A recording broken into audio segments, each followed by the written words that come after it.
Hi guys, welcome back to the channel. If you're new here, a very warm welcome to you too. It's day 2 here at the Beaulieu Supercar Weekend, and behind me are our Sound Off cars. That's coming up at the end of the video. Before that, I've got not 1, not 2, but 3 demonstration runs for you and an exclusive interview with Lamborghini Club UK. So, let's see you on the demo straight.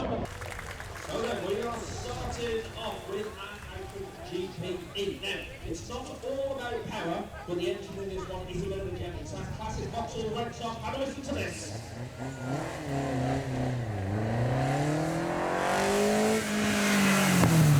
So it continues the production of the Lotus 7 in the early 70s. We're stepping to the on its way down, but now we've got even more power coming from our TVR. The British flag there, flying proud.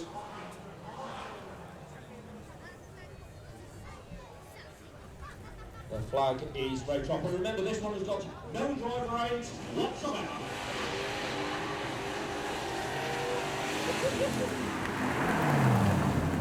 I like our driver there, kicking up a little bit of smoke. You love the smell of burning rubber, don't you? Now, coming up for you next, we move from Britain to Italy. We move that engine from the front to the middle of the car. That V8 in the 458 Stallion. This was the last mid-engine naturally aspirated Ferrari that they built.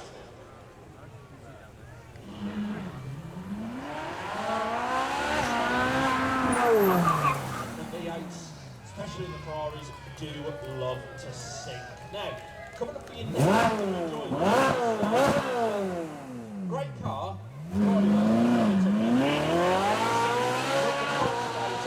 98 of the G33, and you'd think that most people would treasure it and look after it. It does look after it, just in a bit of a different way. Usually by trying to turn rubber into smoke like this.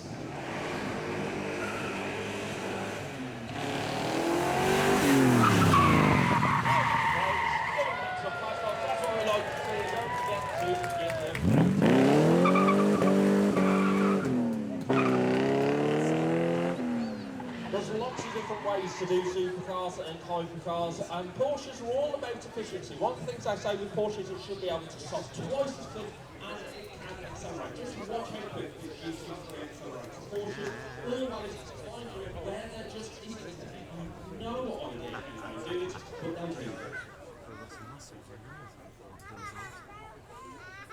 And ladies and gentlemen, just ask that we cannot have children on the railings. So if your child is on the railings, please can you bring them down for you? We can't have children sat on the railings. So coming for you next is our Porsche GT3. That engine right on the back wheels, which means it can do this.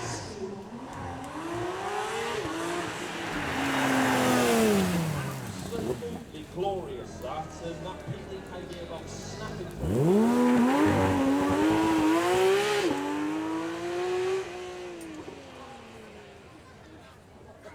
Now, you might be wondering, why do we stop the cars halfway down the run? Why don't we just let the cars do the whole run all the way down without bringing them to a stop? Well, a couple of reasons. One, it's more exciting for you ladies and gents. We can have a bit more fun with us. It gives the drivers the opportunity to do a bit of the burnout. But the main reason is that the cars these days are so well performed. They are so well defined that they're just too fast, they're just too quick. As you head down towards the bottom of that main straight there, we've got an ancient monument, and what we don't want is a supercar adding to it. So what we do is we slow them down, bring them to a stop in the middle. It's all the more fun. Now, as you can see, we've regrouped them, the checkered flag is waving, and it's dropped. That red top's on the way.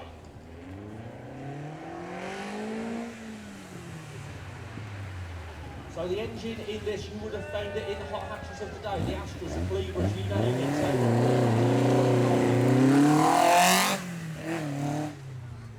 Independent Hot One is sounding absolutely glorious on our counter. So it's not all about absolute power. White plays a key role in that, and that is just about as light as you get.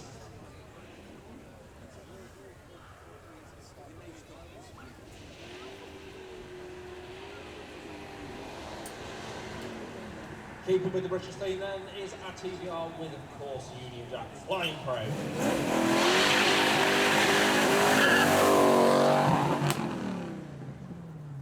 Those rear wheels spinning all the way through. I dare say that if my boy would have snatched that and kept the power down, he would have kept those rear wheels spinning. But of course, it picks up pace so quickly. Next up then, we move the V8 into the back of the car for our 458 Italian. This one is indeed the Spider. It was such a move forward this over.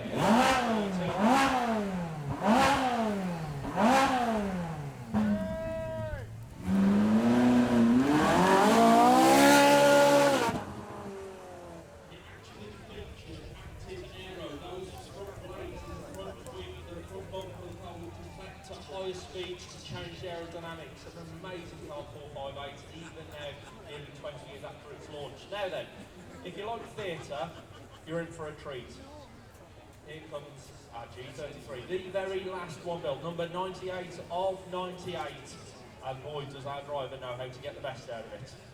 The checkered flag waves in the front of that V8, ready and waiting for it to drop. Our driver ready to stamp on that load pedal. Here we go.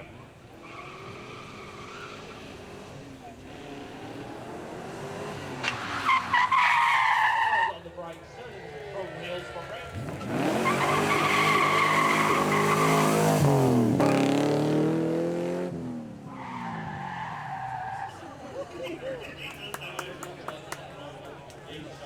He drives that all the way from Digtop for this event. And he tries to drive it back, usually with a bit more of a rattle through the steering wheel as he's flattened front wheels. Never mind. Right, let's carry on then with our Porsche. That engine now right over the back wheels. It's right at the very back of the car.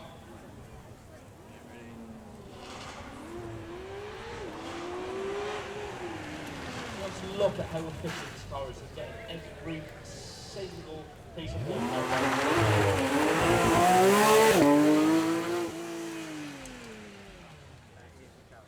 Coming to a beautiful, so like I say, Porsche's philosophy is the car twice as quickly as it can accelerate on the that's exactly what you need for your car, especially when they're on track for all over 8 and 2. Now, ladies and gentlemen, please actually put your hands together to welcome our second batch of cars. Put your hands together for me.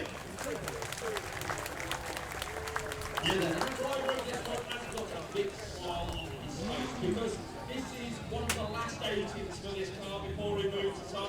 And he managed to win after many years of trying the Supercar Sound Off yesterday. Here we go.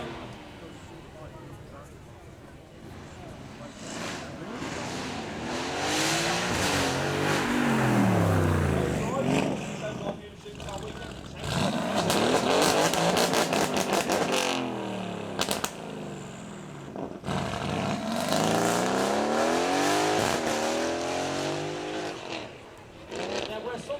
like to make a lot of noise and people like to let their cars do the talking, and indeed the 901 here is exactly the type of car. Whether you're on the back road or on the track, this is absolutely exquisite.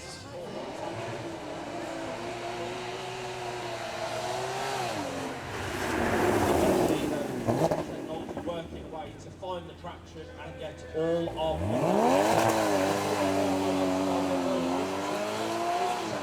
the 430 still a beautiful looking thing. 4.3 litre V8 in the back. It's an absolute screamer. A fantastic car to ride even today. Just wait until you hear this thing rev. The flag drops, away we go.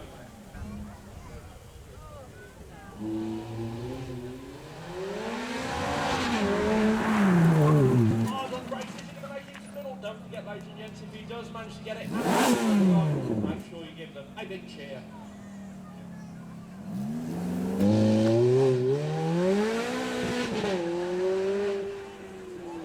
Now, technically, these two cars have got very similar engines. It's both of them V8s. Where that one is in the back, this one's up front. Where that one's Italian, this one is British.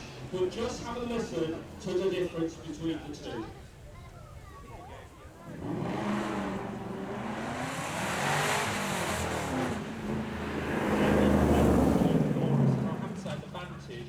celebrating a big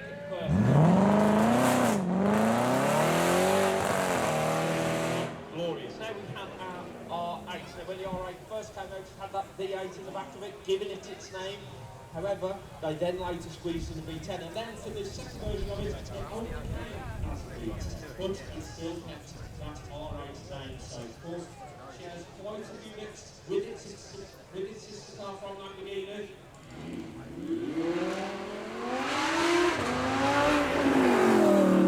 It sounds like that. Now that formula of having the engine and we have got one of those down at Palace House. Do make sure you go down and have a look at that. We're keeping the engine in the back here with a V8 in the back of this gorgeous Ferrari here. Naturally generated, so be able to hear the absolute power of this gorgeous V8.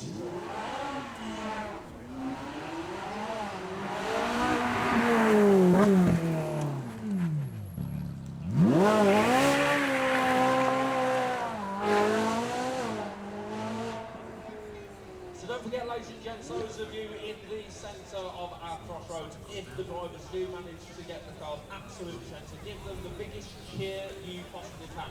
Make sure you've got your vocal cords warmed up, because coming up in our next batch we have got a couple of Mustangs, and, well, Mustang owners, you know what they like, they love to put on a great show. And I heard one of them say, yeah, I might burst one of my tyres today because it started to laminate. So we're going to see if that's going to happen. It could be a first for us here at the Beaulieu Supercar Weekend, having a tyre blowout.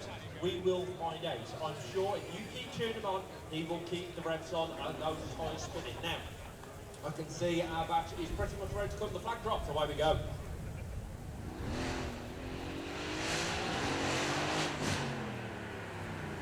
Sounding absolutely glorious. He's going to be in want to see that, watch it on YouTube videos on the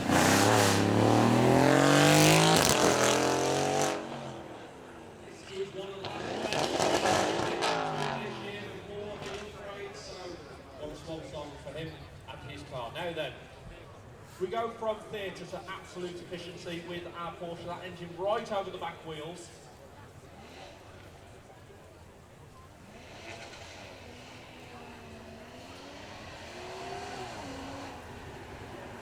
And then diving down to ground to sniff out any traction at all.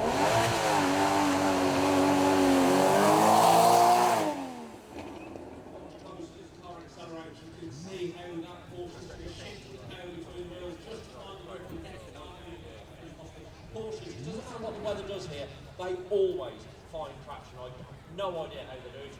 Well, I'm sure glad that they do. Now then, our next car's about ready, the flag drops, and so does the driver's right foot.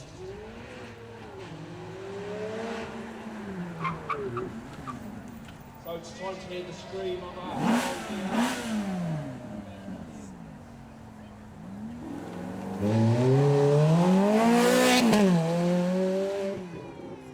listen to that V8 hell. Now, you get stuck at the hell, make it thunder, just like in front of our Aston Martin here. Now, when this car first came out, it's claimed you could hear it from 2 miles away. Let's find out.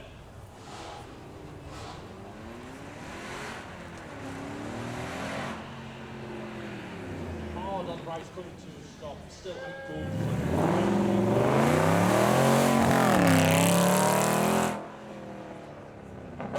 And that's no ordinary advantage either, it is an advantage, yes. But we've still got one more sprinkle. We're moving the engine from the front back to the centre of the car with our Audi R8. This one, a V10.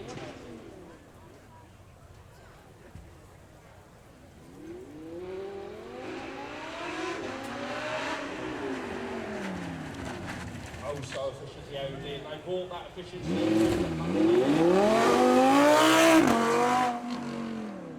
Actually, join me in the main arena at 2 o'clock because I'm going to be having an exclusive interview with the chairman of Lamborghini Club UK, who will be pointing out how they went from a tractor to the Supercars and hypercars of today. Speaking of, the Ferrari is lined up, the flag is ready to drop. The drive foot does exactly that.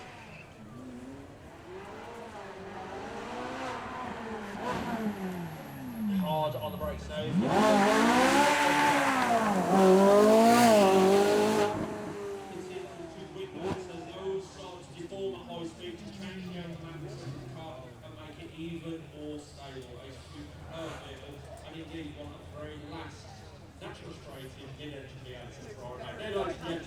Put your hands together to welcome our third batch of cars. Give your hands together for me. We've got a bit of a theme with our V8s, and this is the first Toyota V8, and I'm looking at the driver. How are your rear tyres? Are they alright? Iffy. I mean, worse by the time you get to the bottom room here. So, our driver. Thumbs up. Oh yeah, here we go.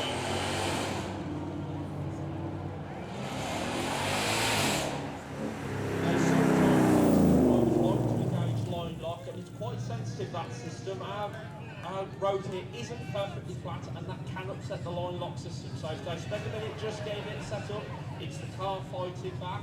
Now then, is our driver going to do a burnout for us? You want to see a burnout? Come on, let's hear you tune if you want a burnout.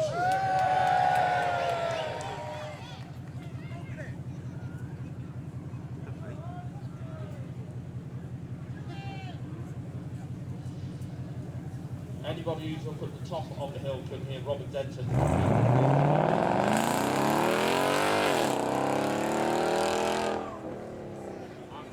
thunder. Now at the top of the hill we have absolute perfection in my eyes. I adore the DBS. It is one of the prettiest cars ever built in my eyes. It's such a gorgeous car. Every angle, every line is perfect.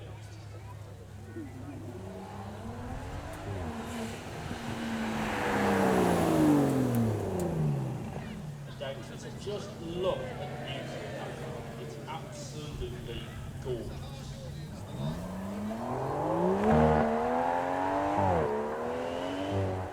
Elegant, subtle, pretty. 3 words I would use with the Aston. 3 words I probably wouldn't use with the Lamborghini that's now lined up at the top. There's nothing subtle about this car. Whether it's stood still with that bright line rear pack, whether it's moving, we're hearing an howl from that C10.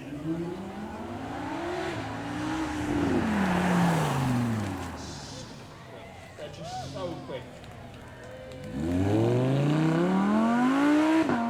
Now, we haven't had one of these yet, and I'm hoping our driver here is going to hold up his own, representing the nemesis of the Mustang, and this is a ZL1 or ZL1 as we would call it here in British Tesla.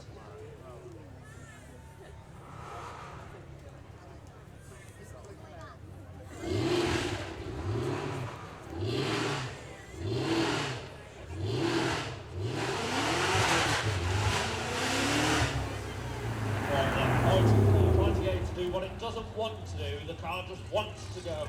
But our driver trying to hold it in place now. He's going to have some more luck in the centre. Let's see if we can get a burnout from him.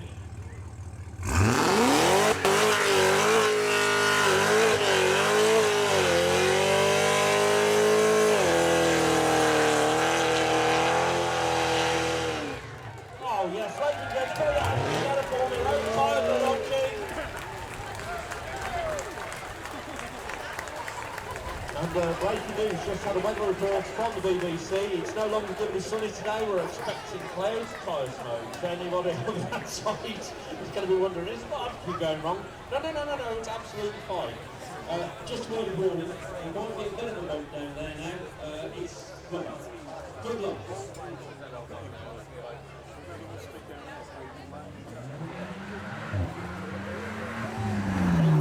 Monstrous V8 down there. Now this takes a completely different take on it. Rather than a huge V8, we've got a 1.8 litre inline four turbo.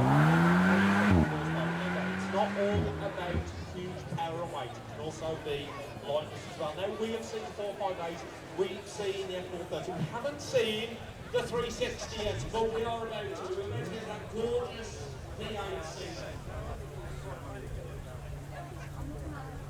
And away we go.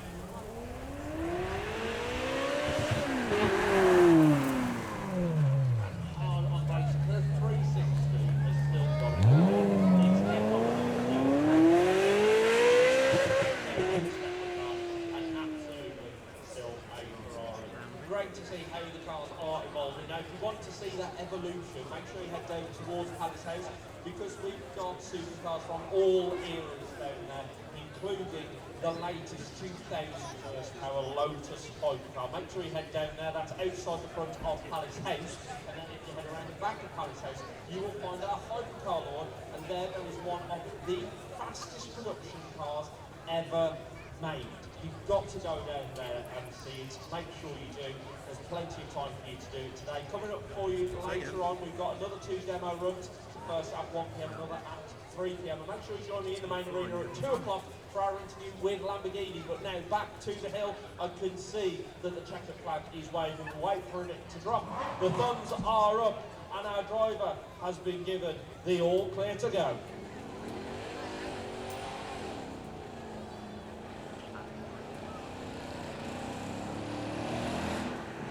I dare say that our driver has found the line lock button and the load button in that order.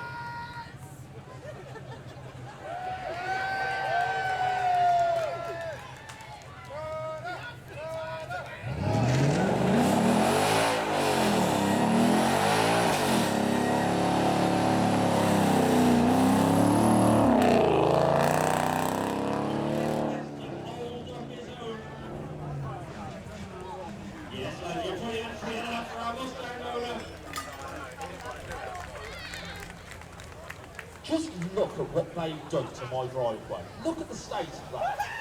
It's going to take me days to fix it.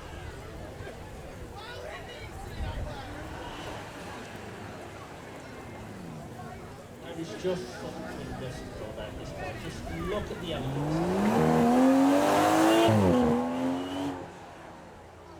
In the nose, you'll find a huge V12 engine. If that wasn't enough, 2 turbos on it. Over 200 miles an hour in that car. Gorgeous. Now let's move the engine to the back. Let's move away from elegance and just, well, outrageousness.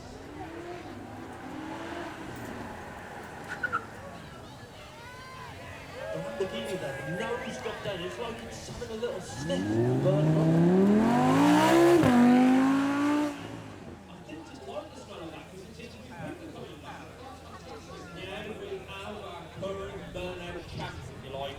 It is our Camaro. How much rubber does he have left? Well, we're about to find out.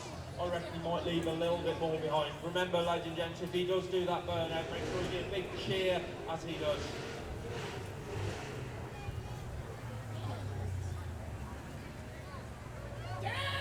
Just look at that. So here we go. Do you want to see a burnout, ladies and gents? Come on, cheer him on. Let's see if we can get a burnout out of him. Burnout, burnout.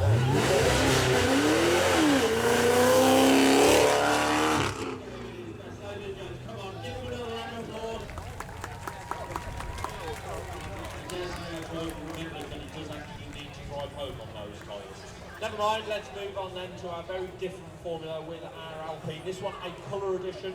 The engine's still in the back, much smaller though, that 4-cylinder turbo.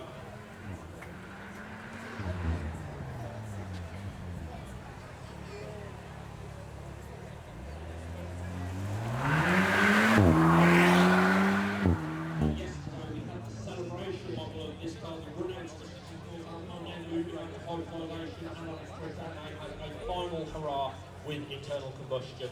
Now, we go back to the pages of history and look at the Ferrari 360. Of course, this was the predecessor to the 430, which we saw earlier. The flag drops, away we go.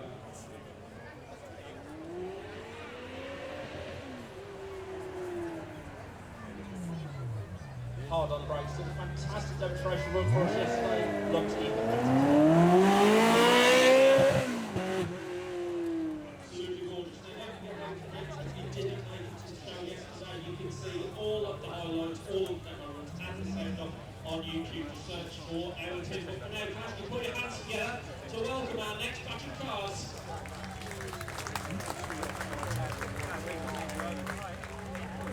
This to me is the very definition of a supercar. Huge V12 engine sat right in the middle of the car, just inches from the back of the driver. As soon as he starts at the low pedal, that engine just wants to surge forward.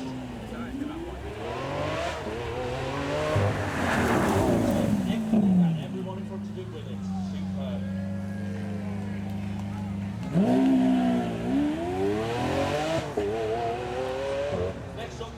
just as potent, but very different formula. Now, our driver takes very seriously, quite like to see.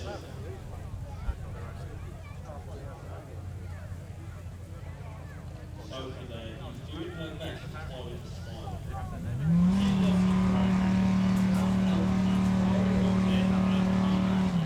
Of course, this one with that classic combination of green leather logo, pink red. The iconic Ferrari combo. Keeping the engine in inches from the backs of driver and passenger there. And as soon as that back drops, it's going to surge forward, taking over the rhythm, white to right, indeed. In fact, waving in the wind, just waiting for the all clear to go. So looking down the track, driver, be aware, there's going to be a bit of rubber on that track now. Take it away.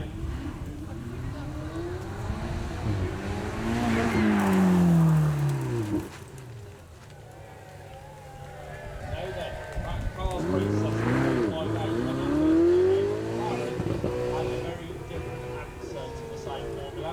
Still keeping the engine in the back, but they put turbos on there before Ferrari did. The 458 was naturally aspirated, 488 had the turbos. McCallum did it before Ferrari. Let's see what it can do.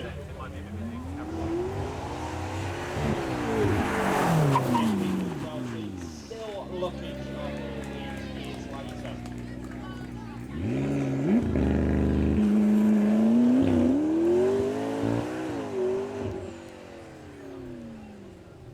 So coming up for your next, I like the B12s in the middle, to be honest. I think we should have another. And my oh my, just take a look at this 6.5 litre B12. This is the really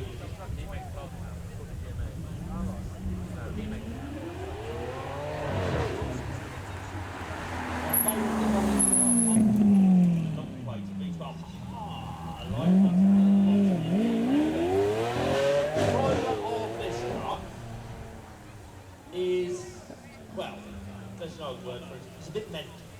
Usually, we find it in a twin turbocharged Ford Mustang. Usually it does huge burnouts. However, he's broken this. So, he's borrowed his wife's Lotus. Don't think he's told about it. She'll find out tonight when it's on YouTube.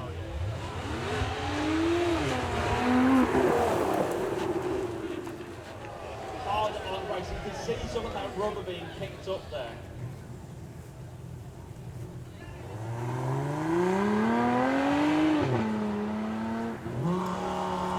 There's Lamborghinis, and then there's this.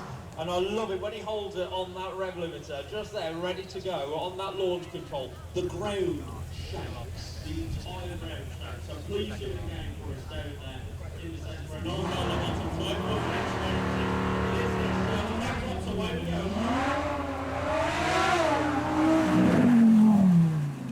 What an absolute riot guitar.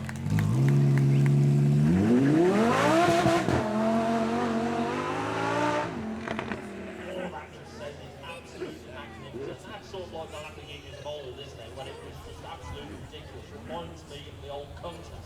Now, if you want to see more Lamborghinis, make sure you head over to the Lamborghini Club UK stand. They had over 20 Lamborghinis here yesterday.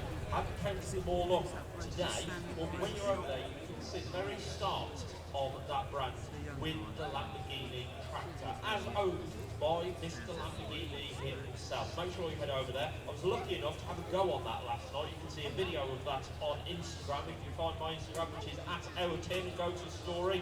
You can have a look at that in motion. Be able to have a closer look at it in the main arena at 2 o'clock this afternoon when we have our interview with the chairman, no less. So, Lamborghini lined up, the flag drops, away we go.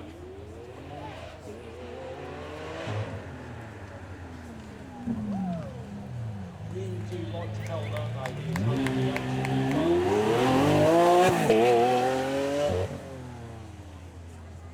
If you keep your foot absolutely flat, you'll be able to go 200 miles an hour before it runs out of clock.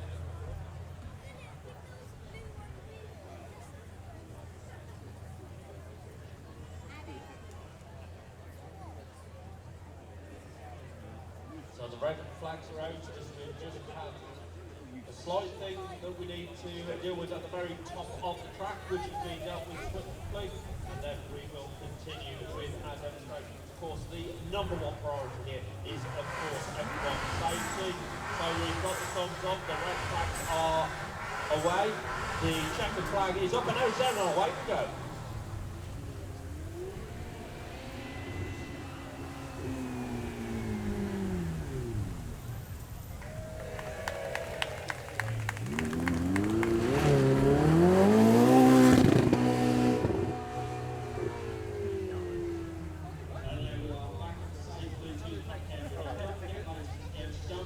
Your chance to be a passenger in one of the cars in the demonstration runs this afternoon. 2 demo runs for you, one at 1 PM and a second at 3 PM for you this afternoon.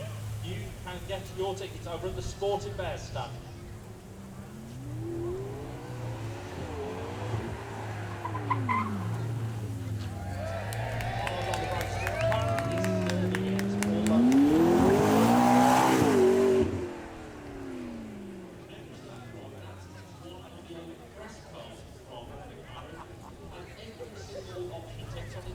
£300,000 all those years ago.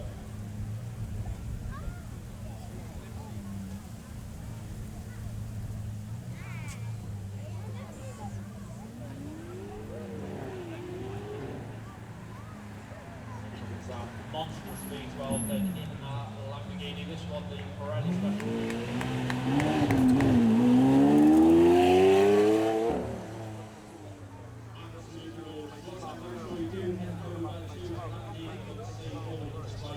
And on your way there, pull into Sporting Bears to get your raffle tickets for your chance to be in the passenger seat of one of our cars on the demo runs this afternoon. Now back to the track, the flag drops.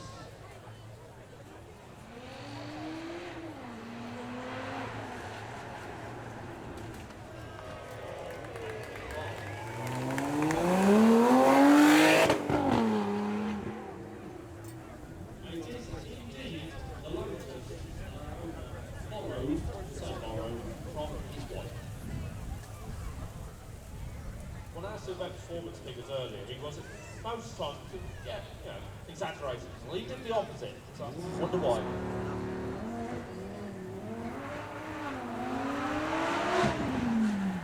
And so our SL Lamborghini absolutely right here.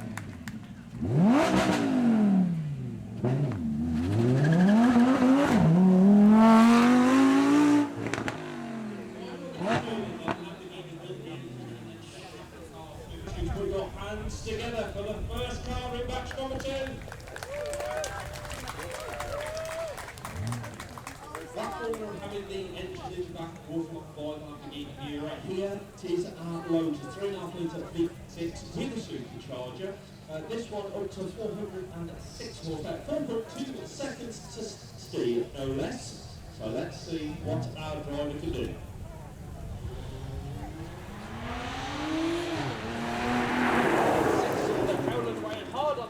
And if he comes to a stop in the middle, don't forget to keep cheering. And then we're keeping the engine in the middle of the car, but we're going to move it up from 6 cylinders all the way up to 10. This gorgeous V10 here with the roof down, so you can hear every single one of those cylinders.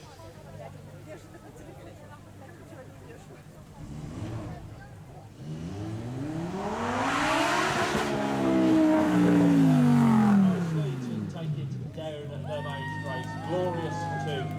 Hello, Jack. Don't do anything too wild, it'll be fine. Nothing too wild. Look at it, it's bright orange with stickers all over it. This is one of our previous champs from the Sound Off. We'll see if he's in the Sound Off later on. But for now, he's on our demo straight and he is pretty much ready to go. Just waiting here for the all clear, so he drops the flag.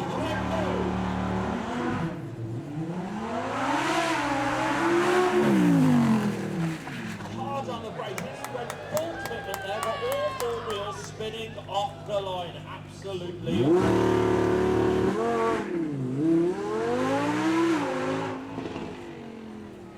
This one is no ordinary Mustang, this is a GT850. Including the name, it's got 859 horsepower. It's one of the most powerful cars we've got here. It was wrapped in the Mustang body, that V8 just wants to escape.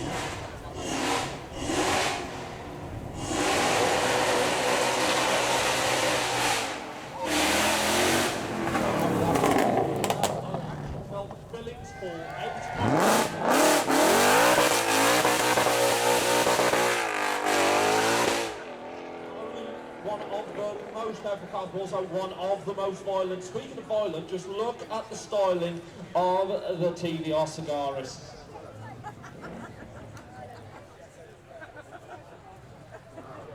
Now we've got a few different ones here with us this weekend. This one's got a 4.5 litre straight six.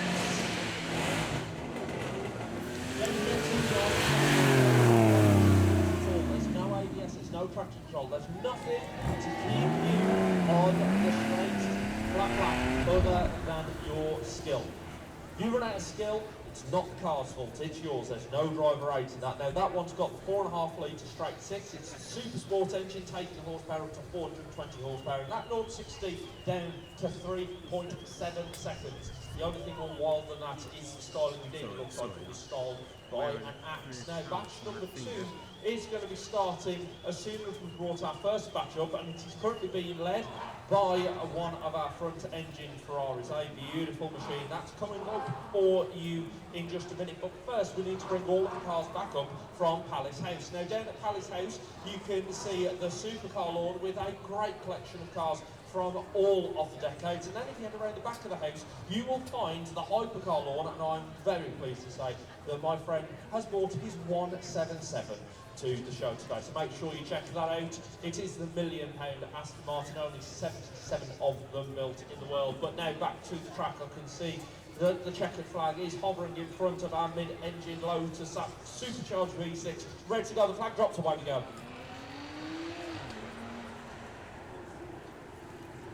Hard on the brakes, of course. This thing with Lotus is not just about out-and-out power.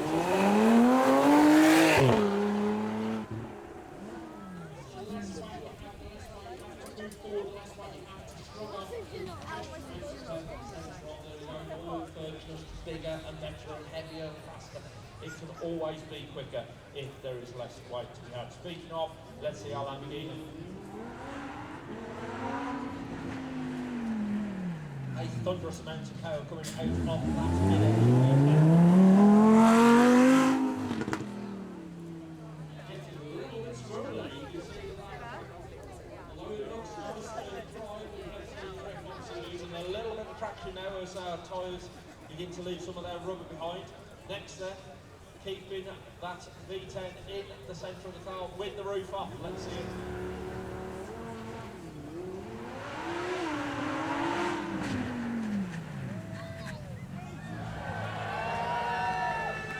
So good that our driver's managed to stop short, but that does mean he's got a bit more track for his final exit now. Let's see what he's going to do. See more wheels or lose one.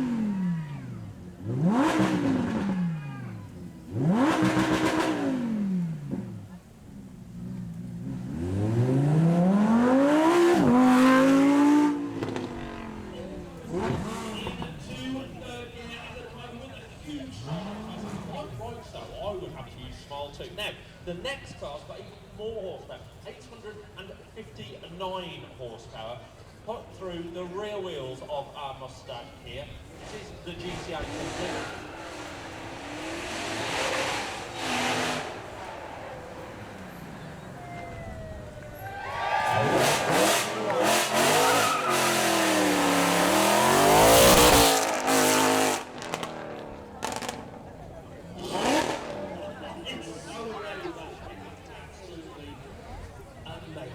Now then, speaking of amazing, let's have a look at our TVR. This one's got the upgraded engine, 4.5 litre straight six in the front.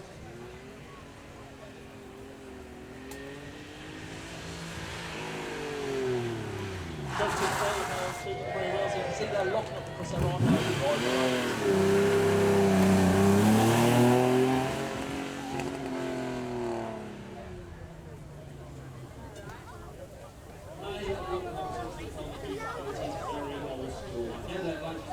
please ask you to put your hands together to welcome our next batch of cars to our demo run.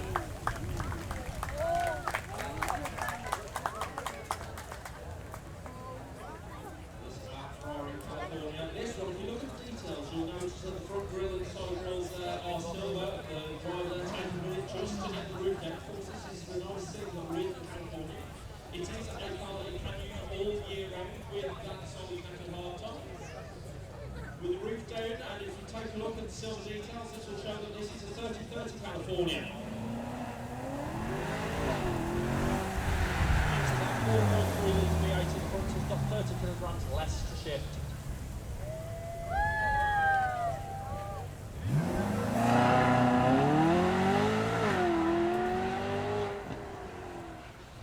Now, speaking of lightweight, this is an Alpine. This one, an A110, and it's the Radical Edition. It is the swan song for this car, and indeed for internal combustion for Alpine. Of course, this one got that inline full turbo. You turn right up, and you can have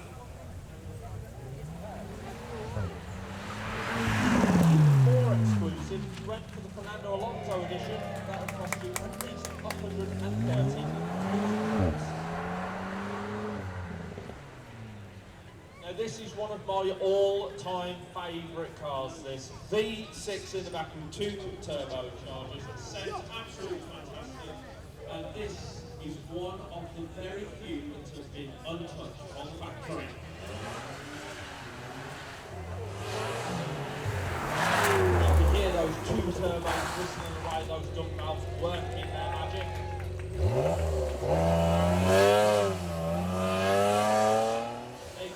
Of the establishment with Ferrari, Lamborghini, no one was very much a poke in the eye for those guys. Let's see what our V8 Ferrari can do here at 4.5. You can see those winglets in the front row, which performance to change the air.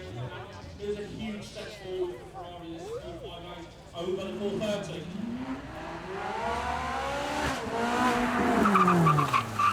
458 there, giving a nod to the engine in there.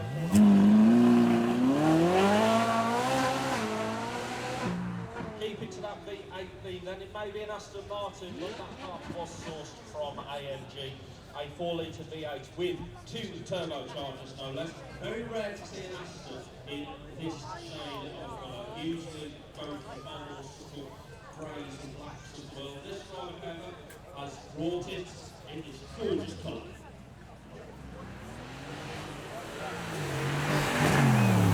Sounding absolutely glorious there with a little bit of an overrun. Now, you might be looking at me saying, Tim, why is there a Ford Focus on the run? Judge, this is a Ford Focus RS, and it's not just any RS, this is one of 6 test mules. A very, very rare thing to survive, and our driver has gone a bit mad with it. It's because that engine has been taken up to 680 brake horsepower, so you can get to the shops even quicker and take all your mates.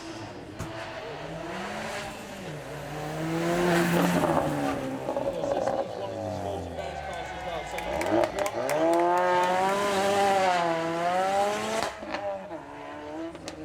you to win your opportunity to be a passenger in one of our demo cars today. Make sure you head over to Sporting Bears. It's your last opportunity today. Head over there and get your raffle tickets bought, and you could very well be in the final demonstration run today, indeed the final demo run of the weekend. Head over to Sporting Bears, get your raffle tickets bought, because not only could you win a passenger ride, you could win tickets to the Goodwood Revival. You could win tickets to the Silverstone Festival. Indeed, you could win tickets to the British Motor Show. All of that is over at the Sporting Bears stand, and every single penny goes to charity. They do incredible work, Sporting Bears, so please do go over there and support them as they are supporting our show. Get your money to that charity. You could very well be in the passenger seat of one of our cars. Now, looking down, we can see that our Ferrari is pretty much lined up ready to go. Up top, we're going to be going back to the Aston TV9, but first, our Ferrari.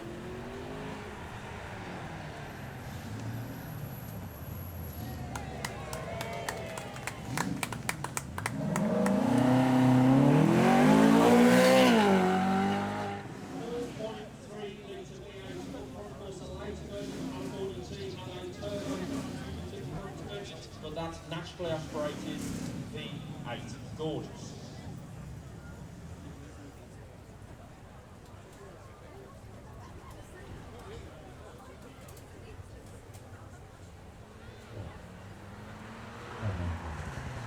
And the 810, then this was the swan song for the 810, indeed the swan song for internal combustion for Alpine.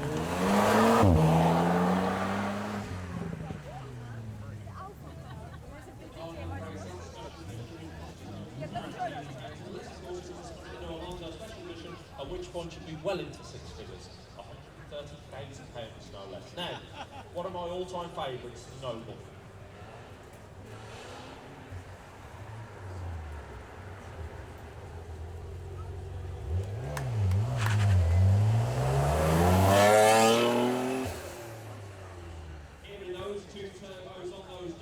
Very rare to see one that hasn't been modified from the factory. That one exactly as it came out. A true tribute to the owner there. Now the flag is waving in front of our next car. The flag drops, away we go.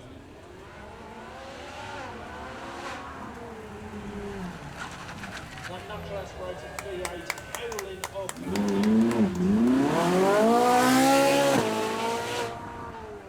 Those arches right up there in retirement. We keep to a V8, but we move to the front. We go down in capacity from 4.5 down to 4 litres, but we add 2 turbos for the Aston.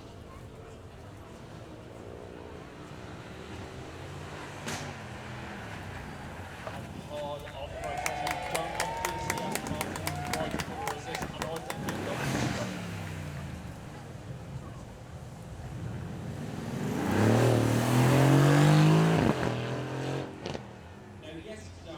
we had one of these in the Sound Off and it managed to win. It got the lounge cheer from you. What's going to win today? Well, that's all down to you. We're going to find out at 4 o'clock. But first, we need to bring the family hatch back up. Call it a family hatch. It's got nearly 700 horsepower.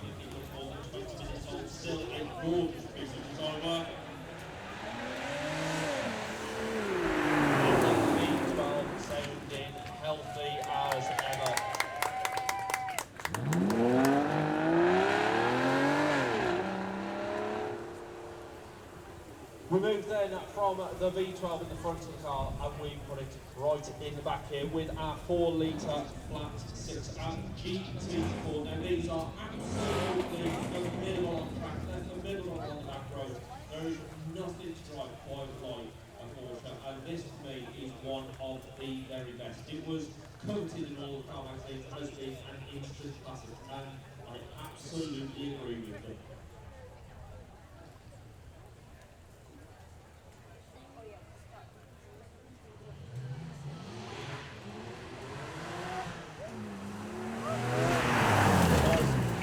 Getaway there for the GT4, over 400 horsepower in that. Such a compact package as well. Now, I've been talking about weight. Take a look at this.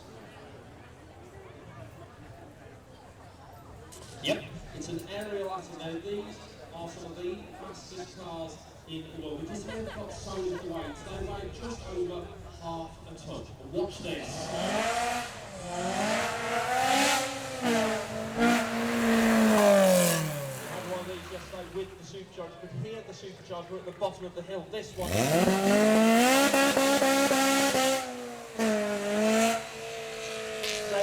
Absolutely fantastic. Now we move from Britain, we take a very, very different look here. We're turning back the pages of history for our Corvettes.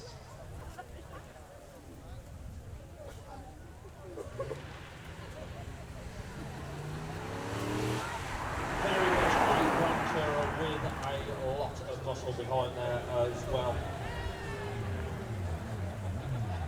saw this car's baby brother just a minute ago. Now we have got the full fat 911 here with us.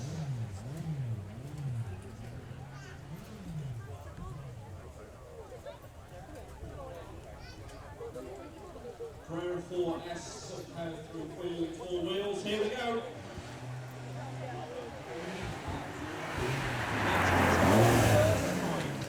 Genuinely, in all the years of doing the Beaulieu Supercar Weekend, that's the first time I have ever seen a Porsche lose traction. All 4 wheels spinning there before the systems get control of it and get all of that power down. Absolutely fantastic. Now, we're going to regroup all of those cars down at Palace House. Don't forget to head down there before the day is out to have a look at our supercar display, and make sure you check out the hypercar lawn where you can see the Aston Martin 177.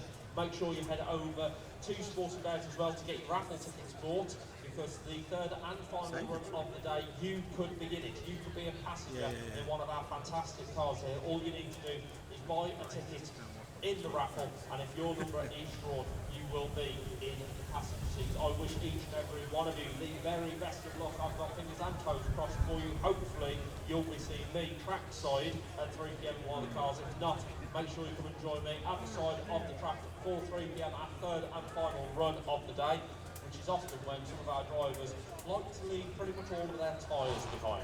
We'll find out what they're going to do at 3 o'clock, but now back to the track to Flag Drop, and away we go. It's Salisbury, I have to go through Salisbury. Such a great noise, the V12, nearly at 6 litres, really I crossed it.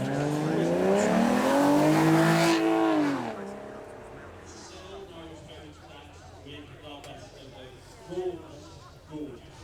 Next up there, we have our GT4. This has got that 4-litre flat 6 in the back of it with over 400 horsepower. A very, very compact It's quite a package. drive, really. It's tough and Salisbury bit. Now, Porsche's philosophy is it should be able to stop twice as quick as you can accelerate. You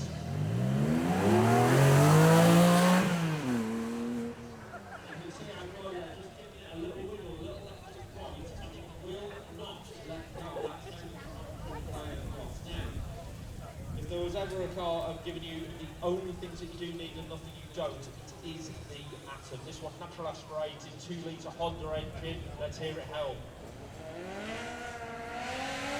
And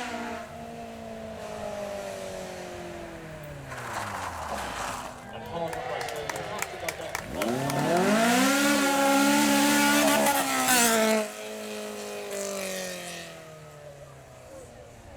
And the V8 actually can do 0 to 60 in a fraction over 2 seconds. It was one of, and is still one of, the fastest production cars ever built. And there's one down on the hypercar lawn for you to look at. Now, the complete opposite end of the spectrum here is our Corvette. Remember, this is coming from a completely different generation and answering almost a completely different question, but still gives fantastic performance and a glorious noise from that V8, which is mounted up front.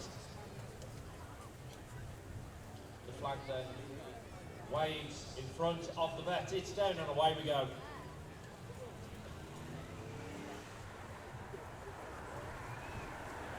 And hard on the brakes. Beautiful colour to the center, right back to the 1990s, yes.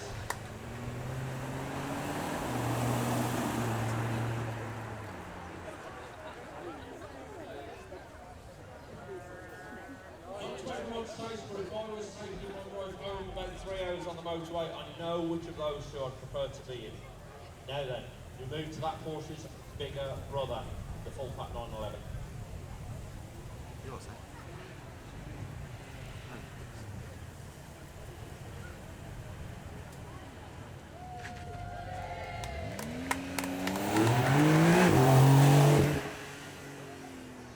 It genuinely is the first time I have ever seen a Porsche get stuck. To see it spin on 4 wheels gives you an idea of just how it's done. Now then, ladies and gentlemen, please ask you to put your hands together for our final batch in this demonstration run. There's another demonstration run coming up for you at 3 p.m.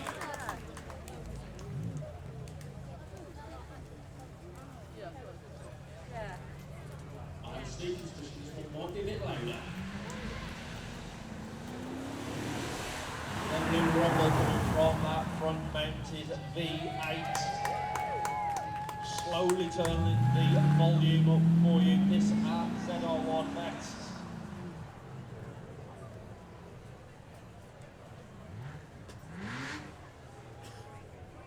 Flag waving in the wind, driver and passenger ready.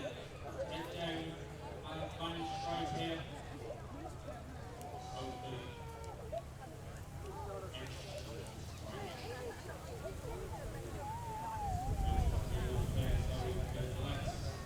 The American horses rode down the main straight.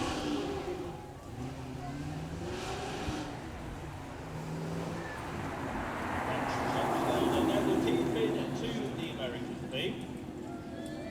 And we have our 5-litre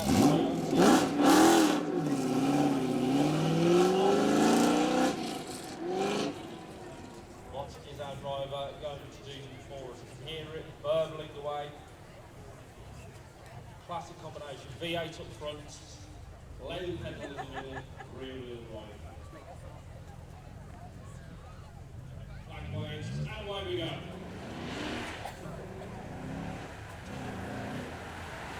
This is 15 years old, but it's still looking sharp.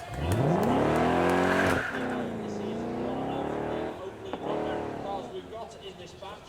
You're flying the flag for Italy, sir. No pressure. Still got that V8 up front now.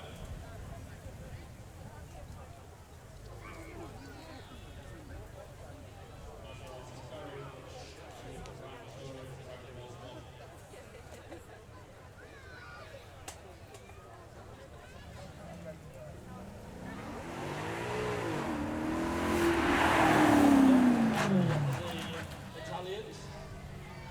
Now then, if we're here earlier, pretty much all of its tyres on our track. I don't know how much rubber it's got left. I reckon it's going to be even less by the end of this. This is what it's going to do. Well, with the water tyres, there's going to be it's going to be lovely and sunny all day long. I dare say that weather report.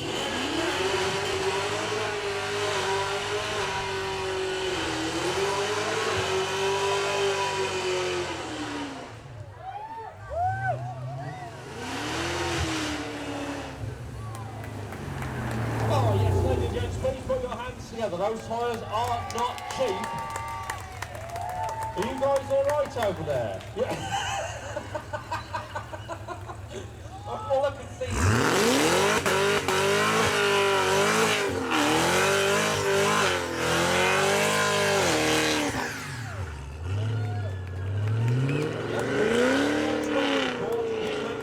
cloudy. The neighbours might be wondering what on earth is going on. Whose barbecue is that lit? What is happening round here? Don't worry, it's just us.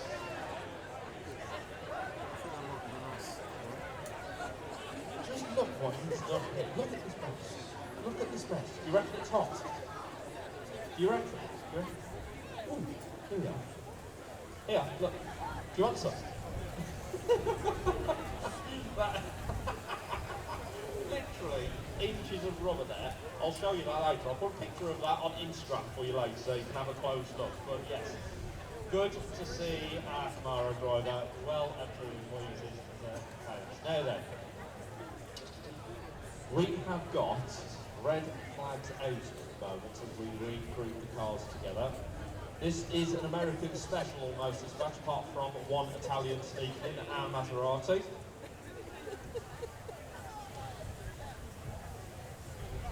Up comes the first of our Corvettes then. Memory serves you right, every single one of these cars has got to be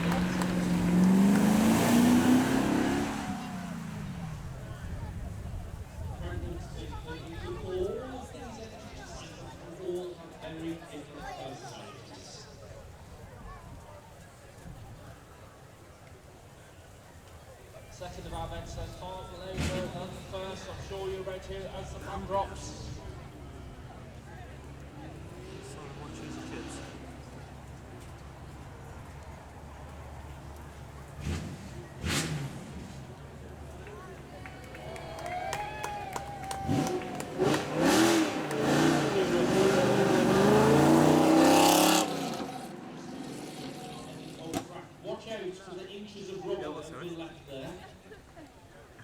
Speed Book made car tyres. There it is. Now then, the latest iteration of the Mustang 5 litre V8 up front, loud pedal in the middle, rear wheel drive.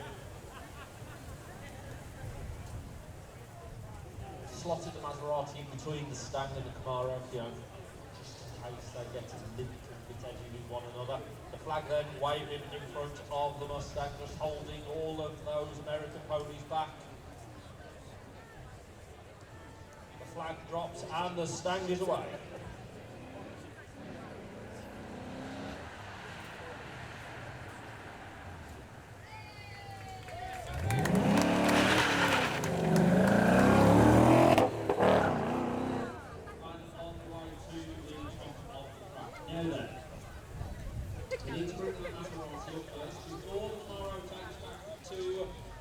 We'll see if he's going to do any more burnout tours, but first at Maserati, the gorgeous Grand Tourer, if there ever was one. V8 still up front. Beautiful Italian style with it too. Flag holding our Italian stallion back. Waiting for the all clear. The flag drops and away we go.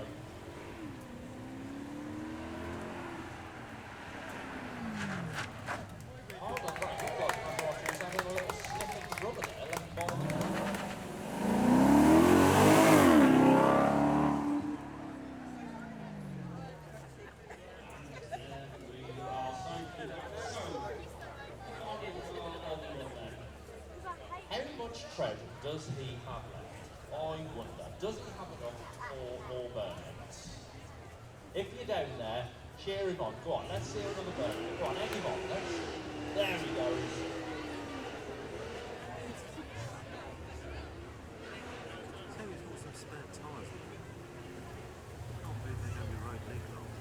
Now then, he's already left about 6 inches of rubber. Do you want him to leave some more? Go on then, ladies and gents, let's cheer him on. Come on, let's see another burnout.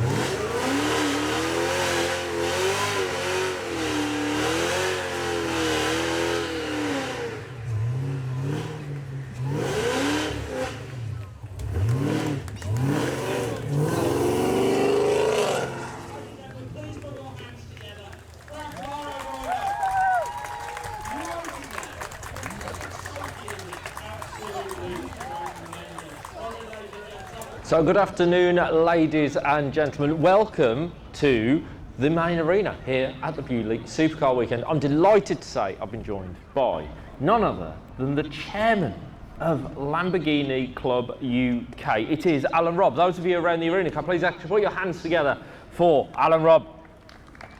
Thank you, Tim. Thank you. It's a real pleasure to be here again today with you, having done this for the first time yesterday, so don't embarrass me. No, I'm not. Look after me. I will. Yeah, no, this is brilliant. Really pleased to be here representing our club today and showcasing some brilliant Lamborghinis with you. Absolutely. Now behind us, we've got the very essence of Lamborghini and one of their latest cars behind us. But let's go back to the very start. Let's talk about Mr. Lamborghini himself and how he was originally known for agricultural machinery. Yeah, absolutely. So Ferruccio came back from World War II as a man with huge mechanical skills, but no idea how to apply them. Bought a load of ex-military stock and then decided to modify it for agricultural use. And that included tractors, air conditioning units, and get into the family business a bit. And it just blew up in his face. He became a very, very successful industrialist with his tractor business and his air conditioning business, which is still making those products to this very day. And as such, that generated him a huge amount of wealth. So, I mean, people may know Lamborghini made tractors now, because of course we've had the success of Clarkson's farm, and of course he had this Lamborghini tractor and so forth, but for a very, very long time, people associated Lamborghini with supercars and hypercars. So he's got his wealth, he's made his money from tractors and agricultural machinery. What did he like to spend his money on? Like any young Italian, he liked to spend his money on fast cars, women, and he liked to earn the money and live the lifestyle of a successful businessman as he was. And this ultimately led to the creation of Automobili Lamborghini, from there, because as you can see, the tractor behind us is an original. It's originally owned by Ferrari. It's a 1967 product that he built and he made and he kept on for himself. And this is directly actually from his vineyard. We've purchased it directly from the family, and it is an original two-owner. We are the second owner. Glenn, who runs our trailer, he is the owner of this tractor. And from his wealth, Ferrari decided that he wanted to buy fast cars. Every Italian young man wants to do that. So he bought his first Ferrari, and that's where the story of modern Lamborghini starts. So he's got his, if memory serves me right, he had his Ferrari and he was unhappy with certain mechanical aspects of it, certainly the clutch, if I remember correctly. And didn't he have a little bit, I mean, him and Enzo, they weren't enemies, but they knew each other, right? Yeah, they were actually pretty close friends. They knew of each other, successful businessmen in Italy at that time, post-war. There was few and far between. So Enzo knew of Ferrari. Enzo was busy with his racing heritage and his racing business. He was building road cars to fund that. And those road cars were bought by people like Ferrari Lamborghini. But you're absolutely right. The clutch on his Ferrari failed. He decided as an industrial mechanic to take that clutch and that gearbox apart. And he found the same clutch in the Ferrari as he was fitting in his tractors. Now, as a club, we've actually got Ian Tyrrell as our technical officer. He tracked down that Ferrari and he split the gearbox and has proved the story to be true. The clutch in Ferrari's original Ferrari was exactly the same clutch as fitted in his tractors. I mean, if you think about it, I suppose they are both putting quite a bit of power from the engine into the gearbox, albeit for very different end results. The tractor, obviously, a lot of torque and so forth, whereas the Ferrari, more after sort of the performance aspect of it. Didn't Enzo didn't he tell him to stick to his tractors or something like that? Yeah, they had a meeting and Enzo said, you're a farm boy, you stick to building tractors, I'll stick to building the supercars, and off you go. No, is that literally like putting a red rag to a bull? Yeah, 100%. You know, Ferrari had a ferocious temper. He was a Taurian. It's in his blood. And for somebody to say that with his wealth, he just thought, you know what, to hell with it. I can actually do better than that, and I can start a new car company and build a better GT car for Italy than Ferrari's doing for us at the moment. So when we were talking yesterday, and you said this brilliant thing, Lamborghini took quite a different approach in that he said, you know, everyone who was working for Ferrari had to follow Enzo's vision and Enzo's dream, whereas he was far more, shall we say, open to ideas. Yeah, as I said, a young industrialist. He didn't know where he wanted to go with it, so he just put out an open advert, and it was whichever talent came his way. I mean, people like Paolo Stanzini or Bizzarini, who were only 20, 21 at the time, and engineering or drawing engines in university, came knocking on the door and saying, I think I've got a really good idea. And they were being turned away by Ferrari because he had his set ways. Ferrari opened the doors and said, let's have it, let's do this. I mean, Bob Wallach, who was the legendary test driver for all the cars up to Countach, flew from Australia because he heard Enzo was, Ferrari was hiring. He just walked up and went, hey, you know, you need somebody to test these cars. And then he set the standard of the history of the cars by racing them up and down the Autostrada on behalf of Ferrari. Because Ferrari he wasn't a driver, he didn't want to drive that quickly, he wanted GT cars, but the essence and the DNA, right from the word go, was set up to these 20, 21-year-olds who were just crazy. You imagine being a 21-year-old in Italy going and being paid this amount of money to create something that's never been done before. Well, it answers a lot of questions when you look at Lamborghini. Why are they so flamboyant? You've got 21-year-old Italian men designing cars, being like, yeah, do it more. Now, the tractor behind us is a 1967. Yeah. In the mid-60s, Lamborghini came out with the Miura, which is still one of the prettiest cars in the world. And we've got one down at Palace House, you can have a good look around it.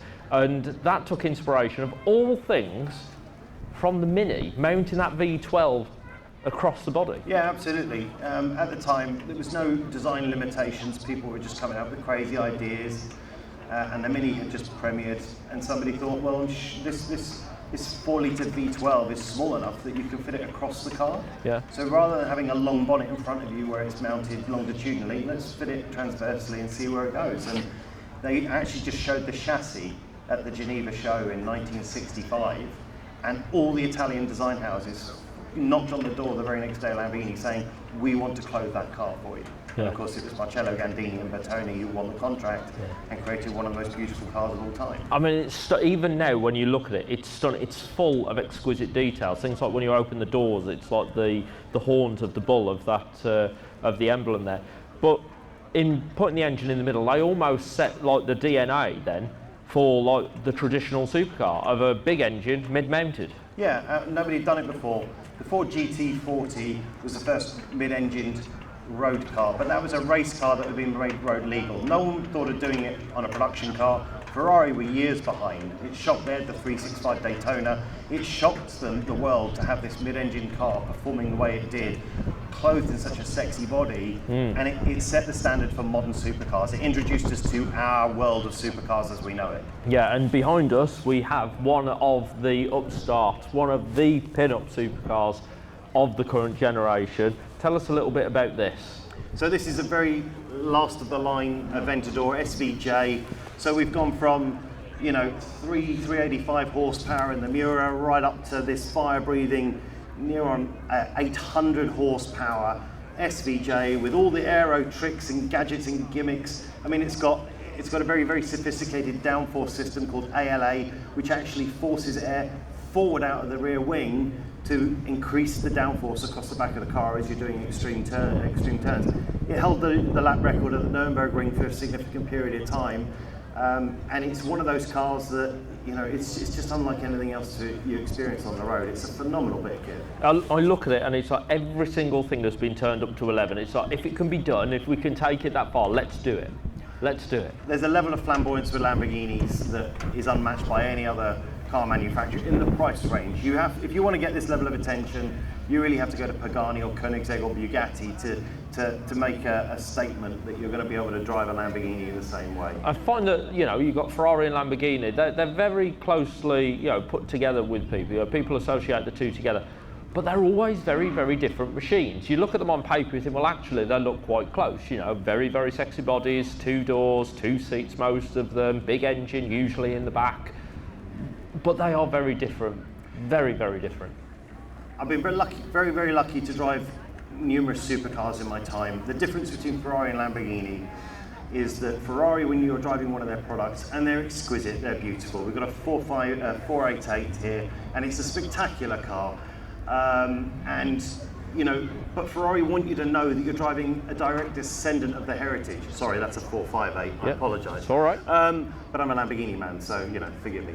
But they want you to understand you're driving a direct descendant of the racing heritage. So there's technology involved in that to make you understand the car is helping you. Lamborghini, they engineer weight into the feel of the car. So it's a bit more about you as a driver developing your skills to tame the car. Everyone used to say the Countach and the Diablos were handfuls and terrible cars to drive. That's because they were taking snapshots of the cars in tests. They weren't getting to know these cars. These cars are event cars. You have to take the time to get to know them. Yeah. Once you learn the limits, they're phenomenal.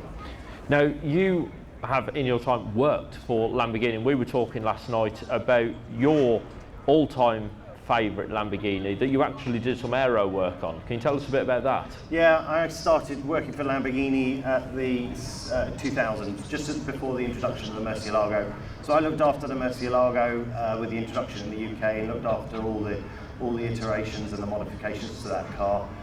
Right through its life cycle to the 2009 Lamborghini SV, Murcielago SV, which we have in front of our trailer at the moment. And some of the work that I did involved just fine-tuning the wings and the aero on the back of the car for the diffuser, testing on the roads, just making sure that it was capable to hand over and ready for production. And for me, that is the ultimate Lamborghini supercar, but it's also one of the most ultimate supercars. It's not the fastest, it doesn't handle the best. But if you want to sit in the car on your one chance to find out what a supercar feels like and means, that's the car. It's a fire-breathing, hell-bent hellraiser that it just takes every ounce of your ability to keep it on the road and get the best out of it. When you know how to do it, it's phenomenal. Fantastic. Now, You've got that outside the front of Lamborghini Club UK. You've got an amazing trailer. How many cars have you got there today? You had over 20 yesterday. Have you got the same or more or less? We've got a little bit less. The weather's put people off today. We've got about 15 cars over there. But the best thing about the Lamborghini Club, we're enthusiasts. You don't need to be an owner. You don't, you know, we like children, we like families, we like enthusiasts. We've probably got about 700 club members at the moment, and only half of them own cars because we're an enthusiasts club. I represent the club. I'm the chairman. I'm lucky to be that role. I don't own a car. I've been a member of the club for 27 years, and just by knowing the cars, being trusted to drive the cars, half the club cars I've either PDI'd or delivered to their owners or looked after at some point in their life. And that's the thing. They want people with a passion for the brand. They don't care if you own the car. They just want you to share in our passion for these crazy machines. What I love the sound of this club is that it's very warm and welcoming, and there can be a lot of almost, you know, people don't want, you know, to approach you kind of thing. You know, it's sort of like, no, I own a Ferrari. You've got that bravado about you kind of thing, or I own this, or I own that. Whereas it sounds like with Lamborghini, it's sort of like the arms are wide open. Come and feel like that 4-year-old when you were looking at the Countach in the magazines. Yeah, absolutely, and that's the main thing about the club. We're here to represent something that people don't see on an everyday basis, and share our passion and share, you know, what we do. You know, Glenn, who runs our trailer, this Lamborghini is part of his large collection of cars, which include many Lamborghinis, many other American cars. Stephen, who brings his SVJ to us, he doesn't care. He doesn't, you know, he wants people to experience it, hear it, see it, and that's the best thing about being in this club. And having our trailer, we want to welcome people. You know, we've got merchandise, we've got videos, we've got enthusiasts, we've got knowledge on the club, and you can just walk on there. Anybody can walk on there and say, just tell me about that car, and somebody will be there, be able to help you out and tell you and experience that club culture. Yeah. No, I have a massive soft spot for this. I have a massive soft spot for it now because last night I was lucky enough to have a go on this, and it's absolutely fantastic. Ladies and gents, if you get a chance, go onto Tim's channels and watch him ragging around empty Beaulieu at about 9 o'clock last night on this tractor. It's well worth it. You took to it like a pro. We were really proud of you. I loved it. It was great. Fantastic thing. So, well, if I've had a go on that one, surely that means I have to drive this one now. Yeah. What's your insurance limitation cover? Okay. No, brilliant. Okay, 22 years of experience. That's why people throw me keys to that. Yeah, fair enough. Anyway, it's been an absolute pleasure to catch up with you again today, Alan. Ladies and gentlemen, those of you around the arena, can I please ask you to put your hands together for Alan Robb. Thanks, Tim. Thanks to all the Beaulieu staff. Thanks for a great event. You're very, very welcome. Now, coming up next, I won't leave you hanging there. Coming up next for you is our final demonstration run of the weekend. Now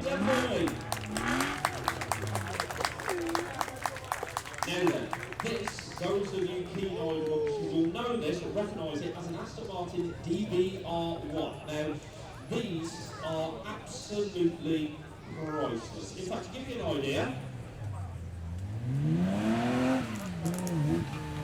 one of the original race cars recently went for an auction and reached £17.5 million.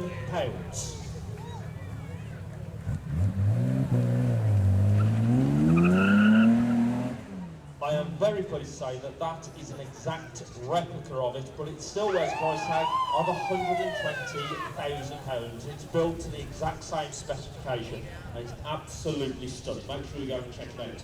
Next up then, we're keeping it to the British scene, and we're heading to Blackpool, not for a stick rock, but for this, our TBR.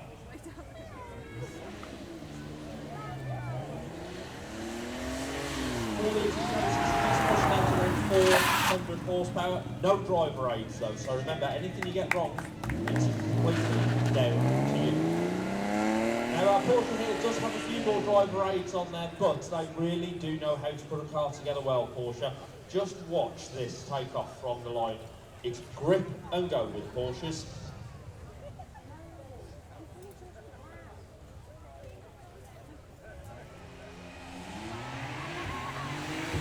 Absolutely no pure efficiency, getting every single horsepower down to the road. Next up then, we're taking a bit of a trip down memory lane, and this one believe it or not, is knocking on the door for 50 years old. So it won't be the quickest or the loudest, but my oh my, doesn't it just look gorgeous?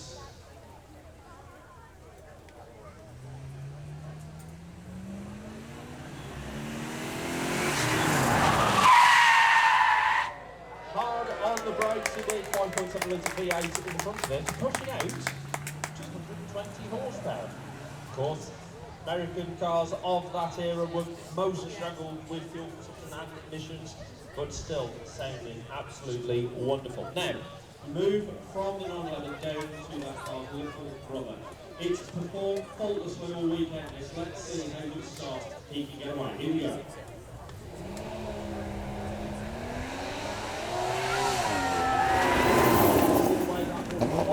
Still gets all the traction down and away we go. Now, in my opinion, there's one way to make that better. The roof off here, we've got the GTS model.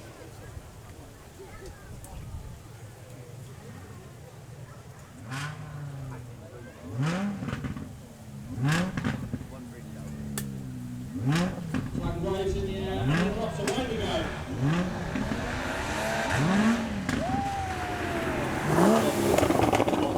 Run as well.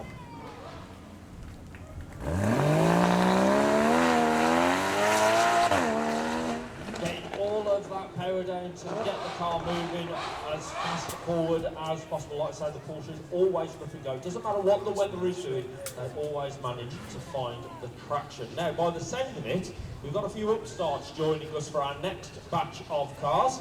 But before they take to the track, we need to regroup batch one and bring them back up. So those of you down at the bottom of our track, be ready for your photos and video opportunities. And remember, any photos and videos you're sharing on social, please do tag Beaulieu. Please do tag myself, I'm at @OurTim, and use the hashtag Beaulieu Supercar Weekend. We'll be resharing and reposting the very best of them.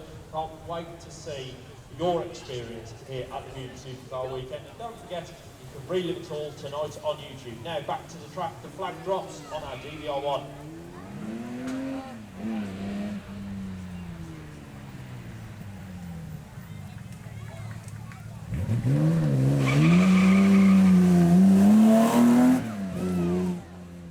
So that's stunning recreation. It is a full aluminium bodywood setting back around £120,000. It sounds like a lot of money until you hear that a real one went through the auction for 17.5 million. Yeah, deep pockets for that. Anyway, back to the track. Our cigarist is lined up. We can see the checkered flag drops and away we go.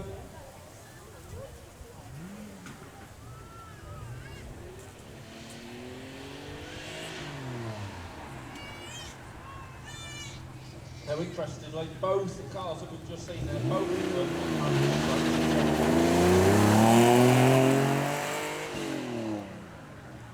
means all 6 cylinders in a complete straight line rather than say with a V8 where you've got 8 cylinders in a V formation. Always popular with BMW, the straight 6 configuration. But there we've seen a Jaguar engine in front of the Aston, and of course that TDR coming up as well. Now, our Porsche, and this time the engine has moved from the nose of the car all the way to the back, right over the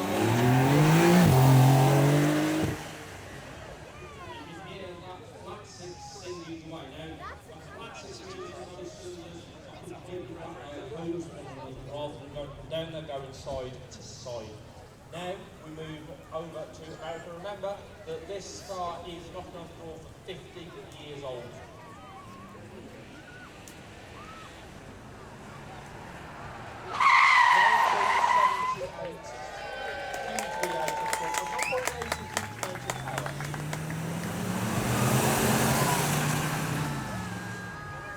Still looks right now, and good noise from the passengers. So the driver and passenger are both smiling, and that's what it's about. It's about that experience in cars, not always about speed. However, when it is, you can't really go wrong with a Porsche, especially one of these.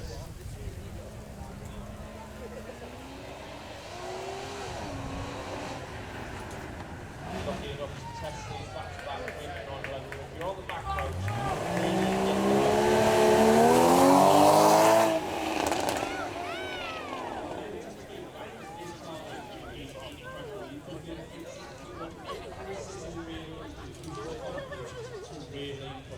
when the time and the conditions are right. Next then, back to the track, looking down the bottom. I can see the flag has dropped, don't worry away. Right, then, she's stood up a gear and really are giving it all in our final run.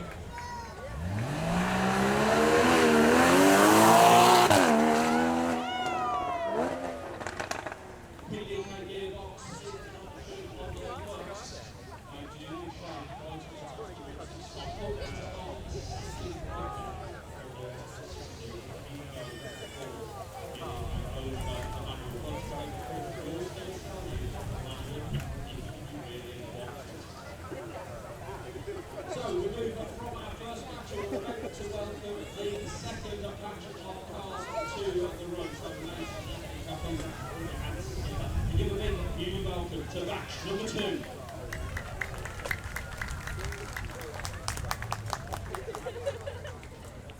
And flying the British flag, we have got the 720S joining us here in a stunning colour combination. The engine is right in the centre of the car.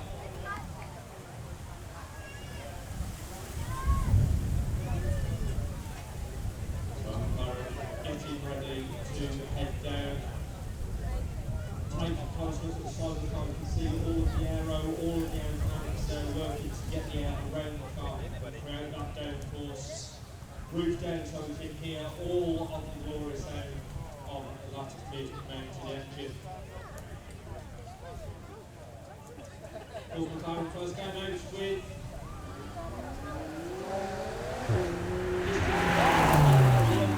12 seats, many of their own sports car 6. This is where we really step things up here. We're going to a full V12 in the front of the car.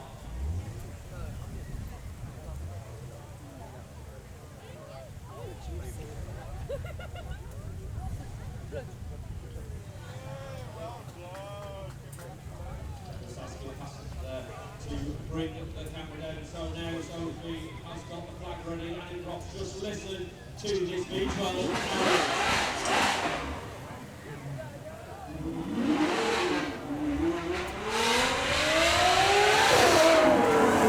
Oh, on the brakes, that beautiful sound being amplified by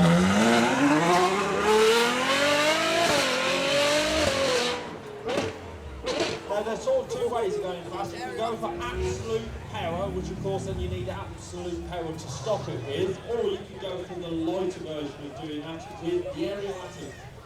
Only the essentials, only what you need and nothing more. Hard on brakes now. That car's big brother is down at the hypercar lawn.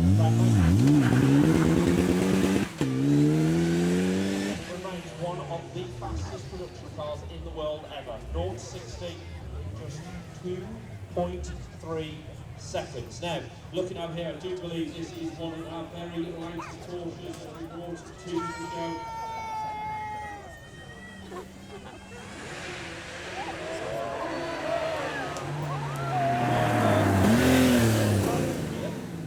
It's so fast, they've left it stuck plate. It's going up down the road. Anyway, ladies and gents, for the best of ours going down. No, you're going down there. Go on. You're not stealing it. Mine. Go on, there you go. So, our GT4 RS. Don't forget, that doesn't quite fall off. You can afford it. Here we go. That drops. Everything.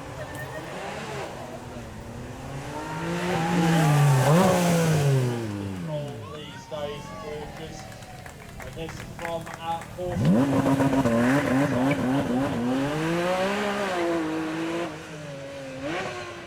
They're not shy about using them. Some of these are brand spanking new.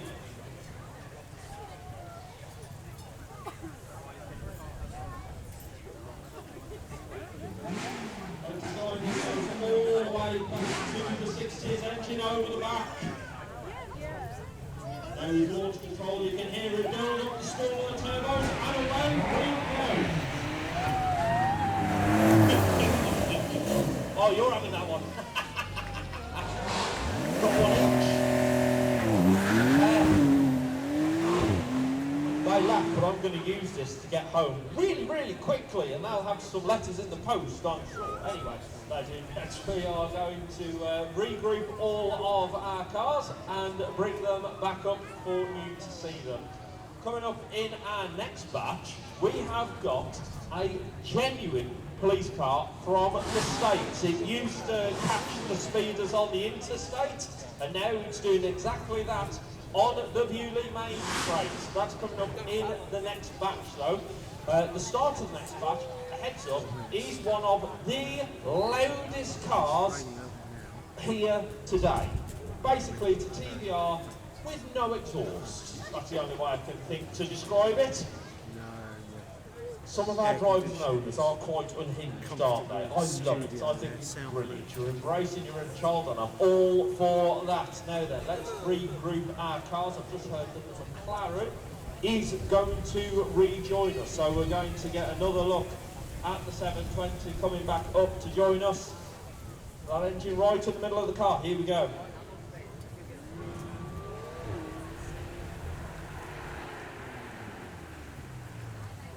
Hard on the brakes, nose of the McCallum down there.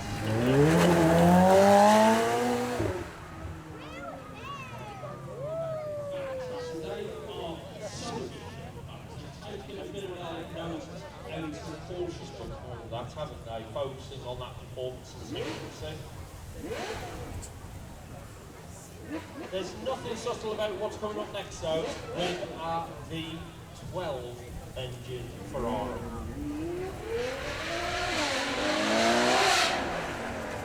What an absolute animal.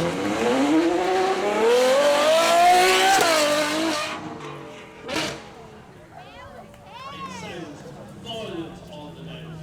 What a wonderful, absolute. Now, you can do fast by having a huge engine with loads of power, or you can do fast by having less weight. That's exactly what we've got with the Atom.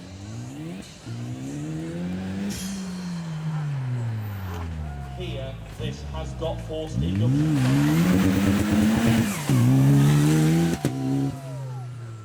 Flying through the years, I think that is the first and only car this weekend to get into third gear.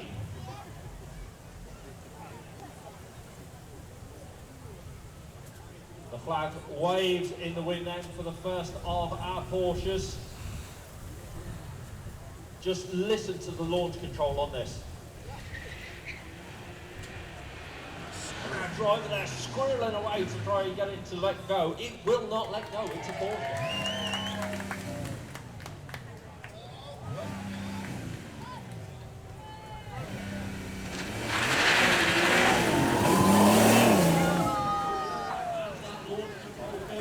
You can hear it building the boost, it's slowly up. Now this you can see on display as part of our Porsche display. Make sure you do, because it is absolutely exquisite. Next up then, they don't get more track focused than this.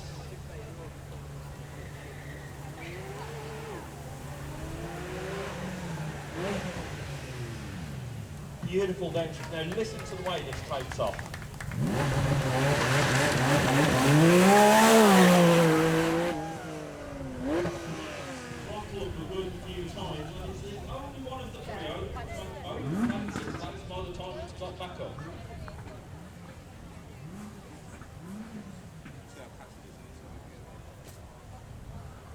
Flag drops, turbo spool, and away we go.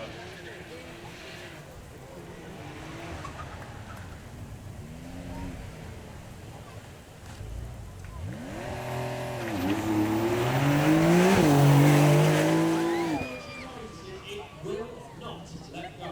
Absolutely fantastic. Ladies and gents, please give us one of your hands together to welcome our next batch of cars to the run.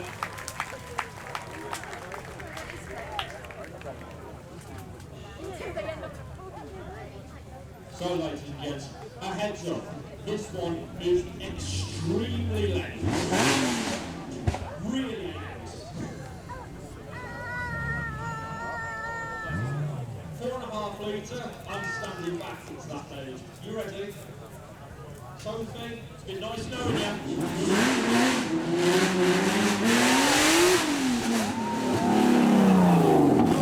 Loud that thing, ladies and gents. Once it's gone down, you've got to...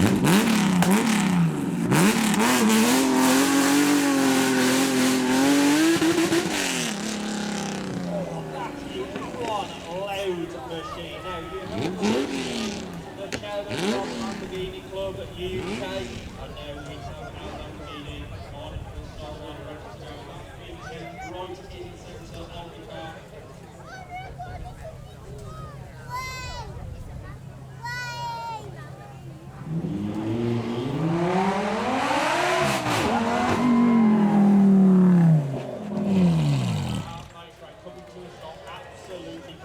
Now this is a genuine police car. You've made an arrest. Big trouble now, because, well, he's driving. Good luck.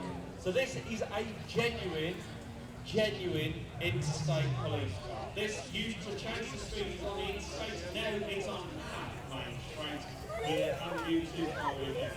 You ready to get 5 points into it to happen? Here we go.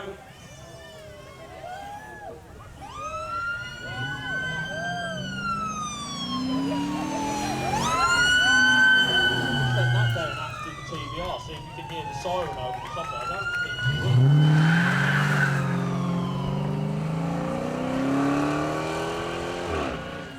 Now we haven't seen one of these yet, but I'm so glad that there is one here.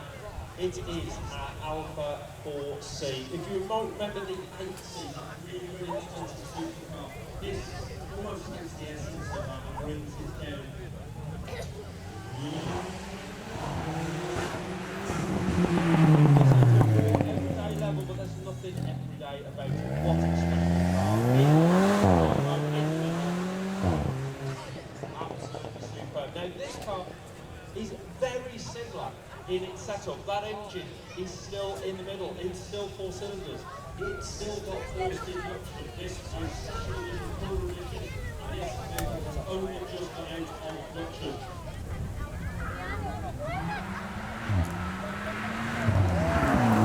Alpine now moving towards EV and hybrid drive systems, so that is the very last of the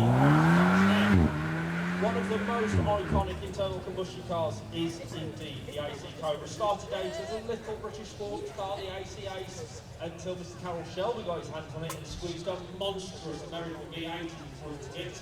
You're going to enjoy this because the exhausts are pointed directly towards you, left and right. This is what a V8 feels like.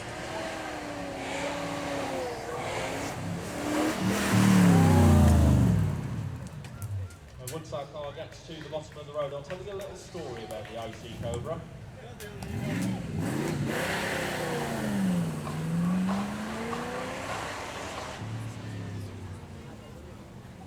So the AC Cobra making its way down to the bottom of the track. Now, back when that car was being sold brand new, Mr. Shelby told all of his dealers to keep a crisp $100 bill in the pockets. And whenever they took a prospect out, they would take them out into nice, quiet, open country, and there they would take the money out and put it on the dashboard. They would then turn to the passenger and say, I'm going to accelerate to 100 miles an hour. If you can lift your arms to reach that money, you can keep it. Not one dealer lost the money. Not one. That's how powerful it was. Now back to the track, and looking down, I can see that one of the loudest cars here today. Even the number plate warns you how loud it is. It is our TVR. The flag waves, or is it quivering with the soundtrack?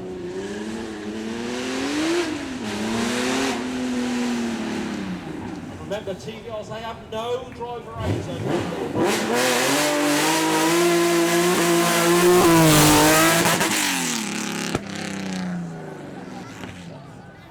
I wonder if he ever has to call home to let them know he's on the way.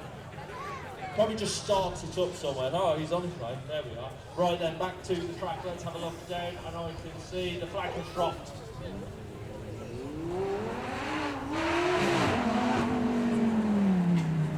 There's something prehistoric about the sound of that beat. Howls away over. Gets to your soul.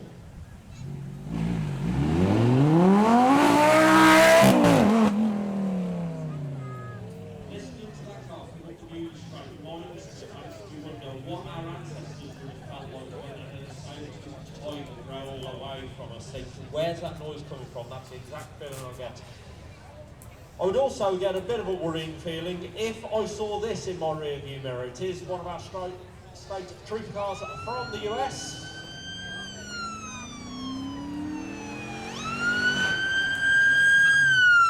The Blues are tunes howling their way. Of course, this is one sporting car.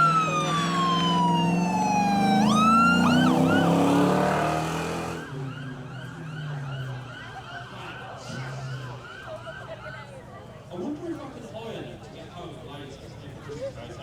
Never mind. Anyway, let's get back to the track then. Let's see what is going to be joining us up the road next. It is indeed our Alpha 4C. It's got a 4-cylinder engine right in the middle of the car. Still an incredible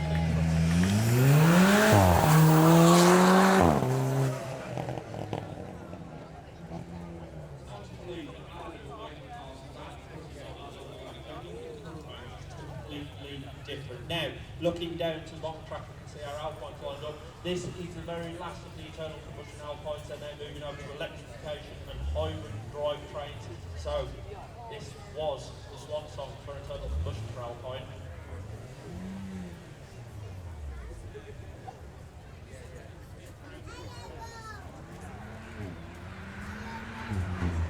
Like I say, it doesn't always have to be about who's got the biggest engine with the most power.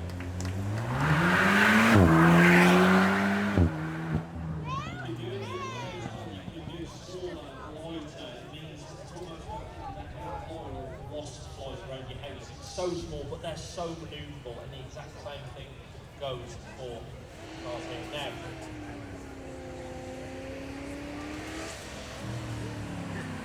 nothing small or quaint about the engine in the AC Cobra. It's a sledgehammer of a V8.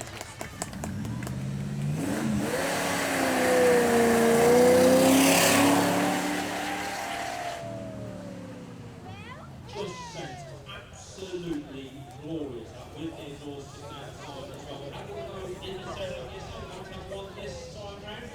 Now, let's go. Please have to put your hands together for our next batch of cars.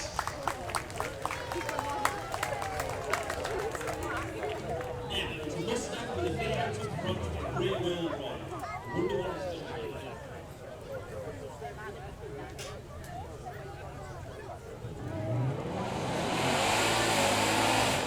Spin it though, rear wheel. It's so keen to get round. We also haven't had one of these yet. It is a Nissan GTR. And our owner of this said, yep, I've turned it up even more since you last saw us, so we're expecting great things. It was a quick car already, for someone to say, yeah, actually, I want to make it quicker.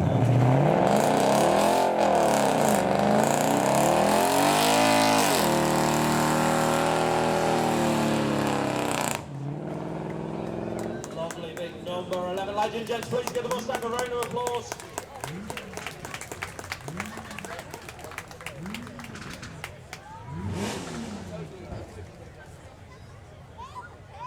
So V6 twin turbo up front.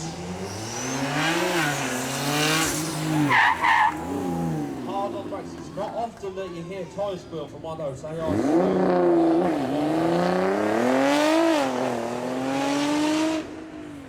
Last year he told me, and it's even louder now, and this year he says, yep, I've made it even louder again. Next up then we have the very latest version of the Mustang. Still got that V8 up front, rear wheel drive, and decided it's even sharper.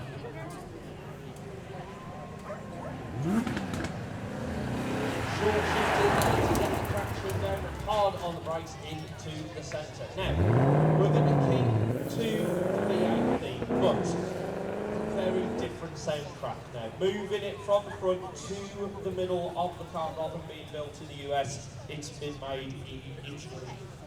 So what we're about to do now, rather than thunder, is a glorious hill from Ferrari.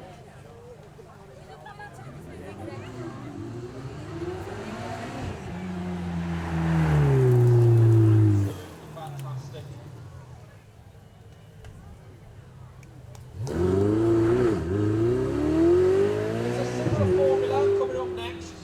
A very different execution. We have gone up 2 cylinders to a V10.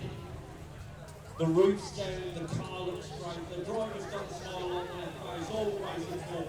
Is a black and white flag to drop to let our black and white car head down the track, but there is nothing more about this. Oh, Monte, taking it away.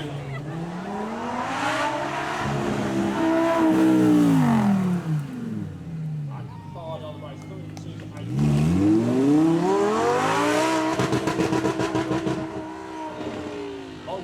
She's not shy, is she? Straight off the road limit, and that's the way to do it. We like that indeed. So, we're going to regroup them up. This is all down at Palace House. Don't forget to head down there and have a look at the display outside the front of the house where we've got Supercars through the decades, and also make sure you check out the hypercar lawn behind. Also down there, you will find 3 extremely rare Bentleys, including an absolute millimetre perfect recreation of a 1930s Le Mans winning Bentley. Only it was built about a week ago. Make sure you head down there and go and have a look at those before you head away from us today. Now, getting back to the track, see the flag is there, ready and waiting, holding the first of our Mustangs back, that 5 litre Toyota V8, ready to go, the flag drops, here we go.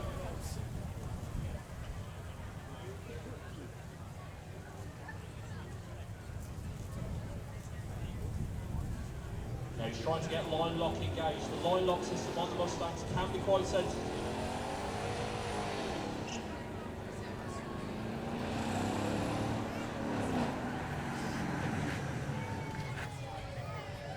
There might be a bit of drizzle in the air, but there's clouds in the sky coming from the back of that Mustang, being generated by those 2 huge rear tyres. Is he going to give us another burnout? Do you want one later, gents?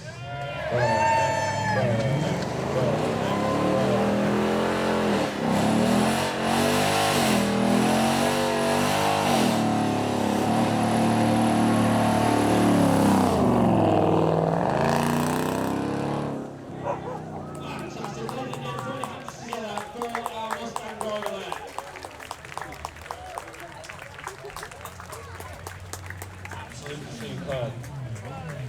Now over on that side of the, past the fields there where all our supercar owners and supercar displays are, we actually have some residents, and one of them did call us earlier saying there's someone having barbecue. Not quite. Next up then we have our Nissan GTR that's had the width turned up to 770 horsepower.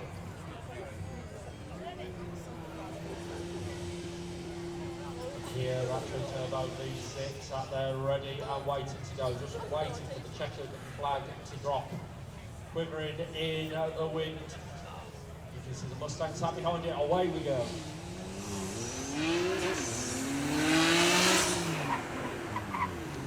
So even in standard form, the GTR.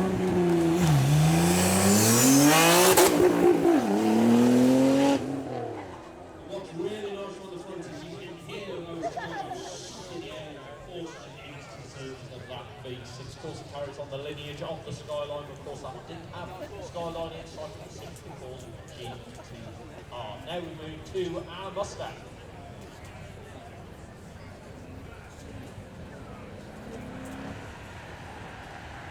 Hard on brakes, you can still see some rubber on the ground from the Camaro version.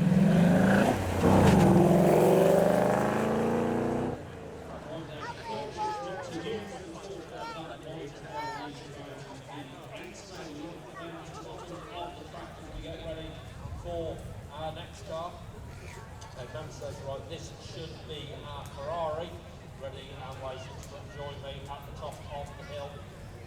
Black and white flag holding back, black car frontally. Launch control, here goes, the flag drops and away we go.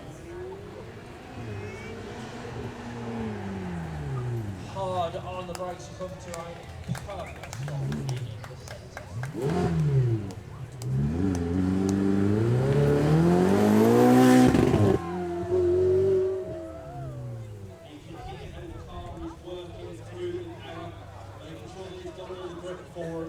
To give you the absolute best. And then of course we come to our Lamborghini. 2 more cylinders than what you've just seen with the V10 right at the centre of that 5.2 litres. Huge engine, huge West Ham.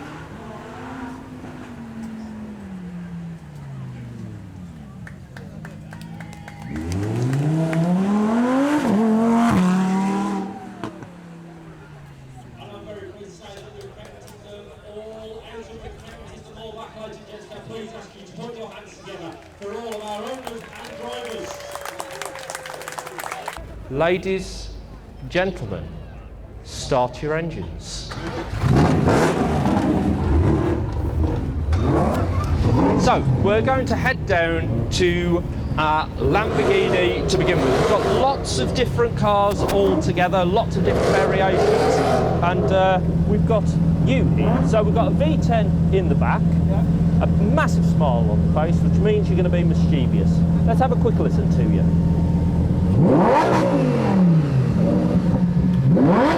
That does sound good. Lovely to hear our V10. Now, you've got 2 fewer cylinders, but am I right in saying we've got a supercharger? Alrighty, let's have a quick listen to you. Very, very nice. Now, the V8's in the front of this one, the V8's in the back of this one, so go on, you know what to do. Lovely, lovely stuff. Now this one, it's difficult to think of words to describe this car because at the front is a 6.5 litre V12. It's got the full Novatec system on there, which is basically a piece of pipe about the length of the car made out of titanium. Take it away.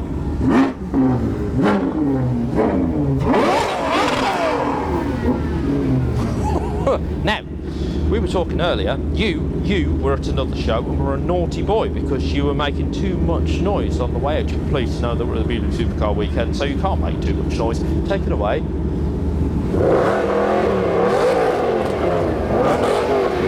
Fantastic, lovely to hear the GTA. Now, you, Asbo, are the reason I've got earplugs in. The first time I've ever done it, okay? Go on, let's hear it.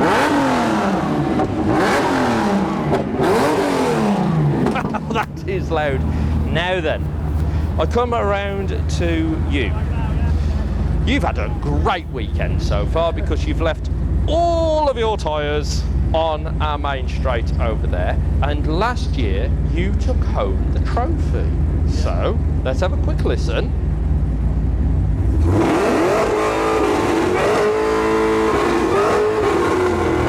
Very, very nice. So it could be a double award winner, but we'll find out because next to it is that car's arch rival, the Mustang. V8 up front. Let's hear the noise it makes out the back.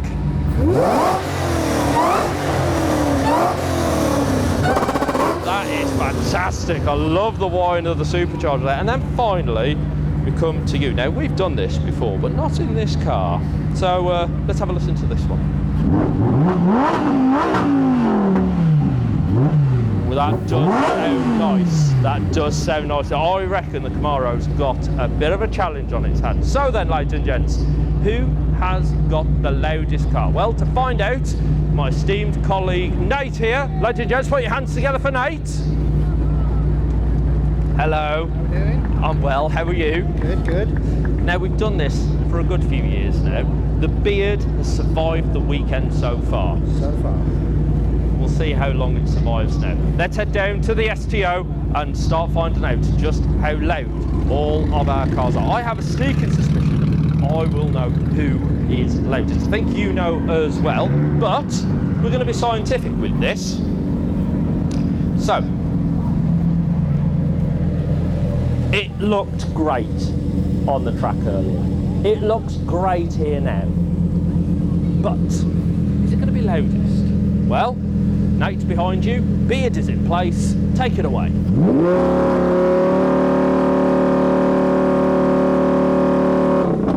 Whoa, that is lovely. Ladies and gents, put your hands together for the STO. Okay. I tell you what, you've done well because you've already beaten the guy who won yesterday. 115.8. Well done to you. Now then, coming on to you, V8. Okay, to the front. I've got everything crossed. Don't let us down. You've got Britain behind you, okay? Take it away.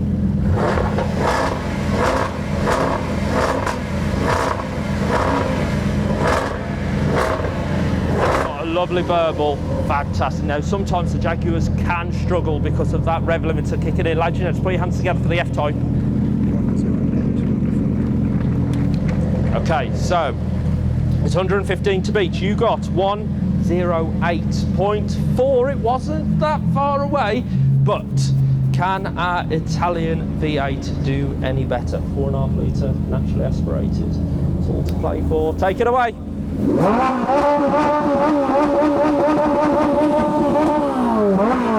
That was full commitment. Ladies and gents, put your hands together for the Ferrari. Okay. So you needed to get 115, okay? It's 114.9. You were so close. You were so close. 6.5 litres. V12, 12 cylinders, and then you've even got the Novatec exhaust. Has it made it? Let's find out. Take it away.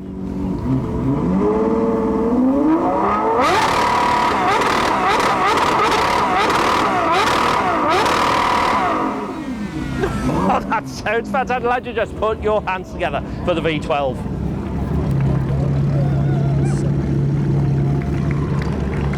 Right. You've heard it so far, 115, right? 7.1. You are loudest so far. Now, you've got in trouble previously. Let's see if you can take top spot. 117.1 to beat. Take it away.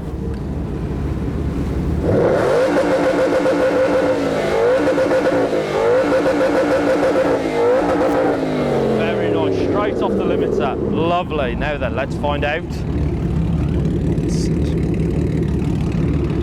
So it's 117.1 to beat. 116.1. It was close, but it didn't quite make it.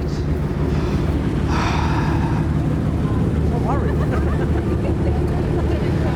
I don't even know where to begin with you, other than to say, take it away.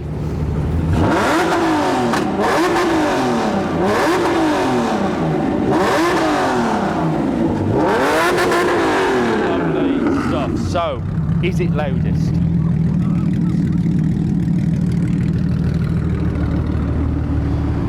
.117 to beat. You 90. No, I'm joking. 116.1. You're not loud. I thought you were, but he says not. He says not. Reigning champ.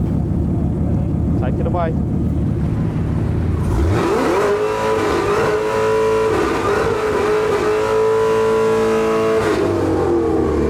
Lovely stuff. I love the fact that you can still smell the burning rubber off the back of that. So, 117 to beat. 116.1. Yeah, it's not got there, but of course, it's not down to who's loudest, although there is some pride to be taken in that. So, Mustang, can you beat the Camaro? Let's see. Give it a go.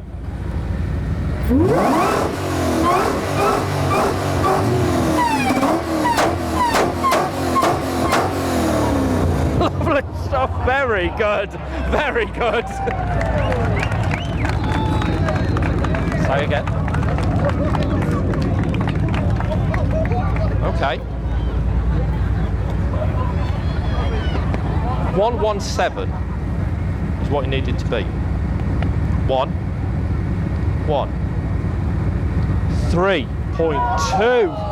I know, I don't make the rules. You can take it up with Nate later. Didn't make it. So, it comes down to you. Can you beat the magic 117? Let's hear it.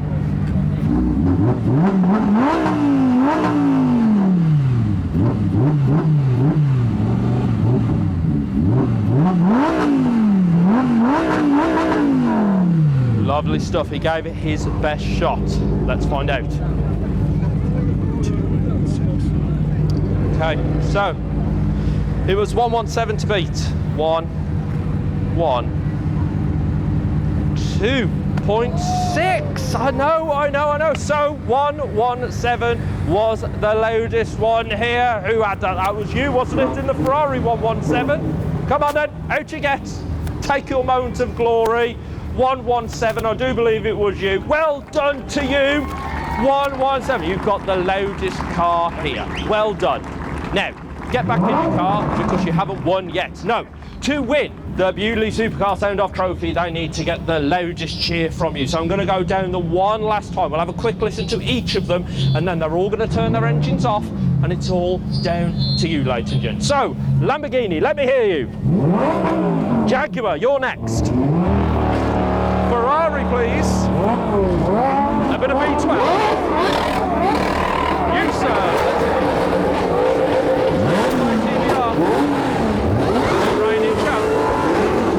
The Mustang and the Lamborghini. All right, okie dokie. Okay. So, you've heard them all. Ladies and gents, can I ask you all now to turn your engines off? You've done your absolute best. Engines off now for me. Ladies and gents, it is now up to you who our winner is. Put your hands together for all of our entries. They do sound brilliant. Nate, please come and stand in the centre of the arena. And our glamorous assistant Charlotte will be keeping track. So, I'm going to point to each of the cars. After 3, I want you to cheer as loud as you can if you think it sounded best. So, if you think the STO Lamborghini sounded best, cheer for me now. Righty. If you think the F-Type sounded best, cheer for me now. Okay. It's okay, don't worry. We'll sort you out something later. Now, our V8 Ferrari, if you think it sounded best, cheer for me now. Okay, so, it's okay, it's fine. V12 Ferrari, if you think it sounded best, cheer for me now. Okay. The Aston, we had an Aston win yesterday. Do you think this one sounded best? Cheer for me now. Okay. The Asbo, if you think it sounded best, cheer for me now. Okay. Camaro, reigning champ, did it sound best? Cheer for me now. Alrighty. The Shelby Mustang, did it sound best? Cheer for me now. Alrighty. And finally, our Lamborghini, did it sound best? Cheer now. We'll try that again. Did the Lamborghini sound best? Cheer for me now.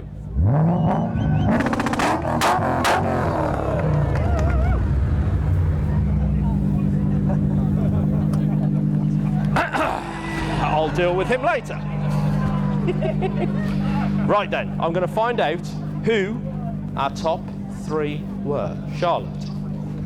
Ford Mustang Shelby, the Ferrari and the TVR. Okay. So, you, sir, you're in the top 3. Come and join me. Put your hands together for the first of our finalists. I thought you were loudest. You're in the top 3. Come join me. And come on, you are in the top 3. Come and join me.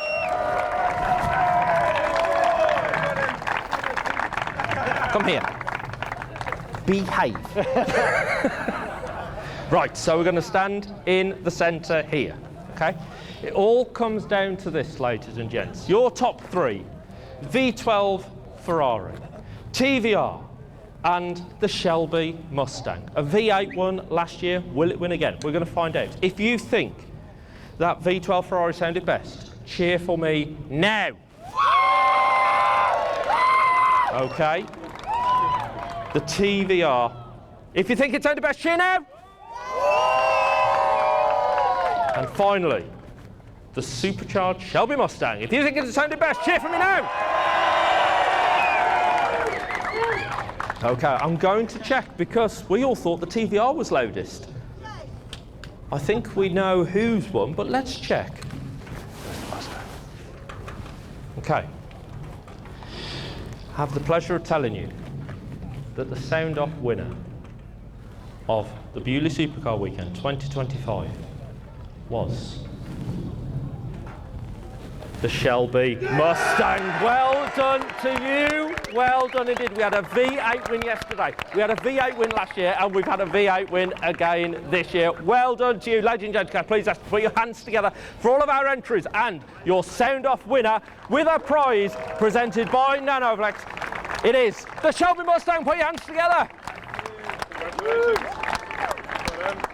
Now, please do make sure you go and check out the sponsors of the Sound Off. It is Nanolexa just behind you over there. They've got some fantastic products. Please do go and see them, guys. Ladies and gents, put your hands together once again for your winner of the Sound Off. Now, I've got one last idea. Would you like to hear all of them running together? What do we think? Do you want to hear them all together? Well, let's do it then, shall we? Okay, right then. All aboard. Ladies and gentlemen, start your engines.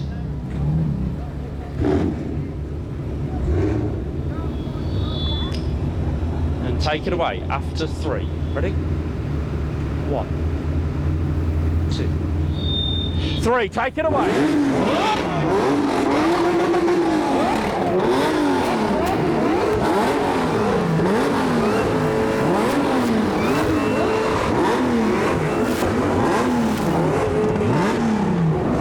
Thank you so much for watching this video, guys. I genuinely hope you have enjoyed it. If you have, underneath this video you'll find a thumbs up and also a subscribe button. Hit that subscribe button, you'll get a new video from me pretty much every week, and make sure you check out the links at the end of this video because there is the highlights from day 1 and an exclusive video from setup day. All of that says, thanks so much for watching. I'll see you again soon. I'm taking the tractor.